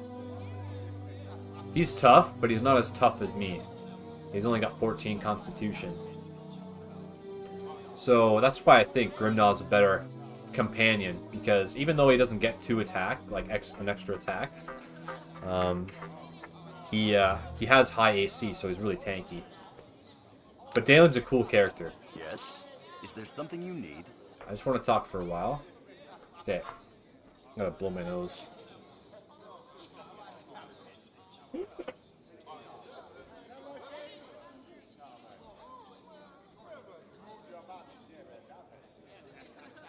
Okay, if we're to be adventuring companions, I'd like to know a little more about you. There are no great secrets about me. I am what I am. My father was an orc, and my mother was an Utgard of the Red Tiger tribe. I know nothing of my father. My mother would never speak of him, but I was raised among the Red Tiger tribe and the customs and traditions of the Utgard people. I do not know what more I can tell you. Tell me about the Utgard, about your customs and traditions. We Utgard are a simple but noble people. We hunt the herds and live off the land. We worship the gods of our ancestors and the totems of our tribes. Some in the cities fear us. They call us bloodthirsty savages, but they are ignorant of our ways. We are fierce warriors of great courage and honor, even if they do not understand. What was it like for you growing up? I will not lie, I was never allowed to forget about my father's tainted orc blood, yet if the tribe did not embrace me, at least they tolerated me. Like the other young boys of our tribe, I ran and climbed and swam and grew strong. I learned to hunt from fish. I learned the lore of our tribe, and most importantly, I learned the honor of a warrior. With my mother's death, the time came for me to prove myself worthy of the tribe. I left in search of glory and honor in the outside world. To prove my spirit was true, I went to Luskan. Why did you go to Luskan? It was the closest city to our tribe, though I knew nothing of its foul, rotten character. If I had, I would not have gone. I've tried to forget my time in that accursed city. The memories are not pleasant. This is not the time to speak of such things. We must focus on rooting out the cult responsible for the Wailing death. Perhaps we can speak of this later when the time is right. Hang on a sec. Yes? Is there... Okay, part 2. Suppose I owe you an explanation of my days in Luskan. After all we've been through together. As I told you, I went to Luskan in search of glory and honor, but there's no honor to be found in that wretched city. What happened? At first I found a warm welcome in Luskan. Half-orcs are accepted there as nowhere else, and I quickly found work as a soldier serving one of the high captain rulers of the city. It was bloody, brutal work. Soldiers from different factions were always battling in the streets. Many men died by my hand during my weeks there. I killed them because I was paid to kill them, because they served a different master. There was no honor in these battles, only senseless, shameful death. If you hadn't killed them, they would have killed you. You don't understand. All the killing, all the bloodshed, I liked it. It stirred my soul. Each morning I could taste the coming battles on my tongue and feel the rush of combat in my veins. I reveled in the slaughter like an animal, like a beast. I fed the dark taint of my father's orc blood and left a stain on my soul. I do not know how far I would have fallen, had fate not intervened and saved me from myself. What did you mean by fate intervening? My fury in battle earned me a promotion, and I was sent to the Luskan flesh markets to guard the slaves in their stockades. My first night at the stockades, the guards brought in a new batch of slaves. Among them was an old man, naked and feeble. I recognized the tattoos on his face as the markings of an Utgard holy man. I did not know him, he was from another tribe, but seeing him brought in, hands shackled behind his back, brought shame crashing down upon me. You helped him escape, didn't you? At first I did nothing. The old man looked at me as he passed, and I saw in his eyes that he knew I was the Utgard, and he knew what I had become. Without warning, the old man threw himself at the nearest guard, a foolish gesture of defiance, for he was still shackled and bound. He was knocked to the floor, and the guards began to beat him. My world vanished beneath a veil of blood-red rage. When I came to my senses, I stood bathed in gore. The other guards in the stockade all lay dead by my hand. Good, they deserved it. The old man lay bleeding on the floor, stabbed by one of the guards during the fight. As I crouched over him, I saw his wounds were fatal. He gazed up at me and spoke in a voice choked with blood. Free the others. With my axe, I hacked away the chains of the other slaves in the stockades. Once they had all fled into the night, I returned to the old man's side. Go, he said with his dying breath. I could do nothing more for him, so I fled before my actions were discovered. I left Luskan that night, a man saved from himself by another sacrifice. Okay, we all have a dark side, Dalen. You have faced yours and triumphed over it. I thank you for your words, and I would like to believe you, but I know what I did in Luskan. I know what vile appetites I had. I cannot deny my father's blood is within me. I can only hope to overcome this blight so that I may someday prove my spirit worthy of the Uthgar. Only then will my tribe welcome me back. Until then, this is a burden to bear, one of many. What do you mean by one of many? Forgive me, you've been a good friend to listen to my tale, but there are some things I'm not ready to share with you. Okay, on to part 3. Okay, I've been reluctant to speak to you of this, but you did help me recover my mother's brooch. Perhaps you can help me with this as well. I was not completely honest with you about the reasons I left my tribe. It is true, I was sent away to prove myself, but there was another reason as well. My mother's death was a violent one. She was brutally slain in a bandit raid on our camp, and I vowed not to return to my tribe until I avenged her murder. Do you know who killed her? I was out hunting with a band of warriors when the attack came. The raiders hid and waited for us to leave, and then sneaked in with the advantage of numbers. My tribe was outnumbered nearly 2 to 1, but they managed to drive the attackers off. 3 of our warriors fell in the battle, as did my mother. How are you going to track down the bandit who killed her? Do you remember when I told you of my vision quest, how my mother's brooch would bring me dreams to guide my quest? Last night I had a dream. My mother's spirit sent me this vision, I am certain of it. In my dream I saw a terrible axe dripping blood from its notched blade. It was the weapon used to slay her. If I can find the axe, I will know I have found her killer. You may think me a fool, but I believe I will find that axe. I must, or my mother's spirit will never truly be at peace. I will not abandon the search for the cultist behind the blade. I have pledged my blade to you, and it's yours as long as you need me. But I also vow that I will not rest until I find the axe with the notched blade that slew my mother. Okay, don't worry, we'll find the axe and the killer who used it. Okay, so I need to write this down.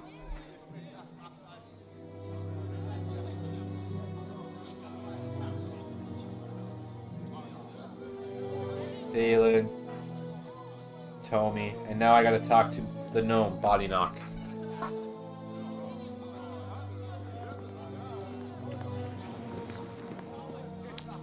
Good to see you again. Though in actual fact, I cannot say I am really surprised. Oh, there's like a weird dripping noise here. That's fun. When I heard Erebeth was recruiting people to aid in the search of the cult behind the Wailing Death, it was a simple logical leap to assume you would be one of those recruited.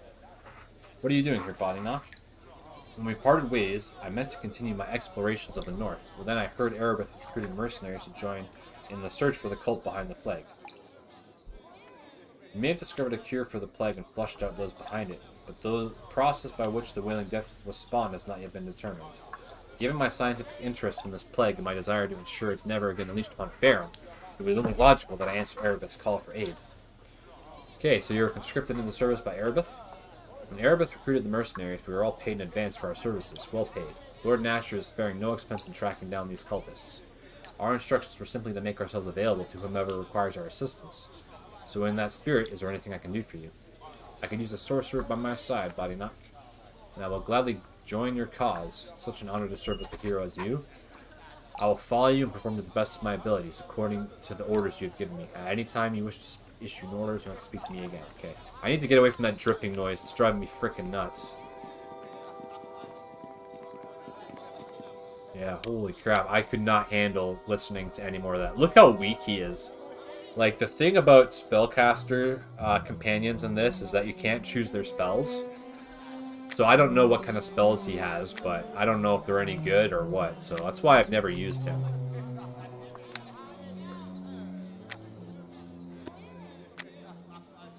Valen's Feather, Body Knock's Gem. Okay.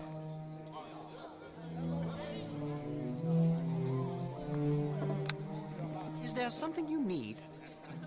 Yeah, I just want to talk for a while. I'm a staunch proponent of the free exchange of ideas. What is it you wish to know? If we're going to be traveling together, I'd like to know a little more about you. As you know, I come from Lantan, an island renowned for its inventions and scientific advances. From that, you can rightly conclude that I myself am of an analytical and curious nature. You also know I'm a sorcerer, and from that you can no doubt draw further conclusions, though in all truth my chosen profession is rather uncommon among the Lantanese culture. Why are sorcerers so uncommon in Lantan? The mysteries of the arcane are not as eagerly sought out in my homeland as they are in other places. We have inventions to accomplish many of the things others rely on magic to perform. In my homeland, there is no shame attached to what I do. It's merely seen as unusual, though I will admit it's not the future my father envisioned for me. I was his eldest son, and I suppose my father wanted me to follow in his own footsteps, but flowers, plants, and gardens never held much interest for me. What was he, a druid? Druids worship nature, but we in Lantan seek to control and direct nature, to extract that which is useful and remove that which is harmful. Agronomy is a well-respected field in Lantan, and my father was one of the finest horticulturalists on the island. His pioneering research in cross-pollination and grafting techniques was responsible for the creation of 26 unique species of plants. Because of my father's work, Lantan's agricultural yields increased, as did the island's supply of medicinal herbs, and the beauty of variety of our flowering species is unparalleled anywhere on the mainland. He sounds like a great man. A finer gnome could not be found the length and breadth of Faerun. I suppose that is why I find the gulf that has grown between us so painful to accept. My father and I had a falling out. Please, this is difficult for me to speak of. I'm not sure I wish to discuss this with you right now. Perhaps later I'll be in a mood to speak more of my tale, but for now we should focus on the mission. The cult responsible for the Wailing death must be found. Okay, let's save. And part 2. Is there something you need? Okay, this is difficult for me to speak of. What happened between my father and I, our falling out, is a painful memory. And maybe if I share the tale with someone else, I can ease some of the pain and guilt I feel over what happened. That is a logical assumption, isn't it? My father's days of groundbreaking research in agronomy are behind him. He is an old man, content to putter in his own garden, happily living out his days among his friends and family. But even so, he still receives gifts of strange and exotic plants from distant lands, so that he can add them to his garden. It is said that in spring, when the flowers bloom, my father's yard is the most beautiful place in Lantan. It truly is his pride and joy. Let me guess, you destroyed his garden? I wish that had been the only consequences of my actions. My father asked me to tend to his garden for a few weeks while he went to visit a friend on the other side of the island. Everything went well for the first week. I found the work enjoyable enough, though hardly as stimulating as my sorcerer's studies. I even came up with a more efficient watering system he could use on his plants. But in the second week, I noticed the beginning of a rotweed infestation. Rotweed? I've never heard of it. Rotweed is a vile, noxious, crawling vine with a foul, pungent odor. Unchecked, it will overrun any garden in a matter of weeks, choking the life from every other plant. Even worse, the roots release a powerful toxin into the earth, poisoning the soil so nothing else will grow on the land for years. And like most unwanted garden guests, rotweed is virtually impossible to kill. What did you do? The only way to deal with rotweed is through fire applied directly to the vines. If you can make the fire hot enough, the flames will be absorbed into the plant and burned down to the root, killing the weed. I still remember my father as a child using oil and torches to destroy a rotweed infestation. It was long and difficult work, for the vine is resistant to fire. It is difficult to make the flames hot enough to wither the roots. However, I had no such worries as I went out to the garden that morning. The infestation had only just begun, and I had a secret weapon. After all, I was a sorcerer. With visions of how pleased my father would be at the efficiency of my methods, I approached the weed and unleashed a burning hand spell directly at the vine. But something went wrong, didn't it? I made the mistake of approaching the problem without all the necessary data. My actions were logical in the context of my knowledge, but I was operating under a fatally flawed assumption. There was a reason my father used oil and torches to eliminate the infestation, rather than sending for the local mage. Magical fire destroys rotweed, but the intense heat causes the plant to violently explode. The vine burst, spewing out molten sap that ignited everything it touched. The roots ignited in the earth, columns of flames erupted from the soil, raining blazing bits of vegetation down all around me. Oh wow. Were you hurt? Miraculously, I was unharmed by the conflagration, though the entire garden was soon ablaze, as was my father's house and the houses of our neighbors on either side. No one was injured, and for that, at least that, I am grateful. But by the time the fire brigade doused the flames, all 3 houses were ruined, and my father's prize-winning garden was nothing but ash. It was an accident, Body Knock. You were only trying to help. It may have been an accident, but that does nothing to mitigate the cost of a terrible tragedy. My father is a wealthy man, so he did not begrudge me the compensation he had to pay to his neighbors or the cost of replacing his own home. But his garden was utterly destroyed, and for that he has never forgiven me. Maybe someday I can make it up to him. Some gesture to heal the pain I've caused him. Like what? Please, I don't wish to discuss this any further. Okay. Is there something you... On to part 3. The pain of what happened to with my father, of how I destroyed the garden he had spent a lifetime cultivating, is a very personal pain. But you have proven yourself to be a good friend, after all. It was you who helped me find the leavened bread. I suppose it's only logical to expect you might be able to help with my father as well. What do you want me to do? I know I can never replace the many varieties of plants and flowers that were once in my father's garden, but perhaps if I make a grand gesture, he will find it in his heart to forgive me. Throughout my father's life, there has been one flower he has longed to see more than any other, but one which he has never been able to acquire. Among the great library of Lantan, there are accounts of a prism blossom, a living, growing flower whose petals are said to change color and reflect light as they are made of crystal. So why don't you get him one of these prism blossoms? The account of the flower occurs in only one text, the travel diary of an explorer who died several centuries ago after returning from a journey to the north. No one has been able to locate this rare flower or its gleaming crystal seeds, though many have spent a lifetime searching for it. And maybe the prism blossom is only a myth, but if I could find the seeds of this flower and give them to my father, I'm certain he would forgive me for destroying this garden. I will not abandon the search for the cultists behind the plague. I have pledged to you aid in destroying those who release the foul taint of the Wailing Death. But part of me is hoping that in our journeys we'll be lucky enough to stumble across the crystalline seeds of the prism blossom. I have some strange seeds here. Are these what you're looking for? Let me see. Yes. These seeds do seem to be made of glass, and their shape and size are consistent with the accounts in the travel diary. You've done it. When I present these to my father, he's certain to forgive me. Thank you. But I'm afraid the only reward I have to give you is my thanks. The reward you offer is greater than you know, Body Knock. Okay. Lantanese artifacts draw their energy from the thrill of discovery and the wonder of exploration. This remarkable discovery may have augmented the powers of the ring I gave you earlier. In any case, I thank you once again, but I will not leave your side yet. Only after we have located the cult behind the Wailing Death will I return to my homeland and present these seeds to my father. So there you go. That's 4 out of 6. Charisma plus 3, regeneration 1. Okay, so I'm going to end the stream here. Really appreciate everyone who came out to check my stuff out. And hope to see you again. So thanks for watching.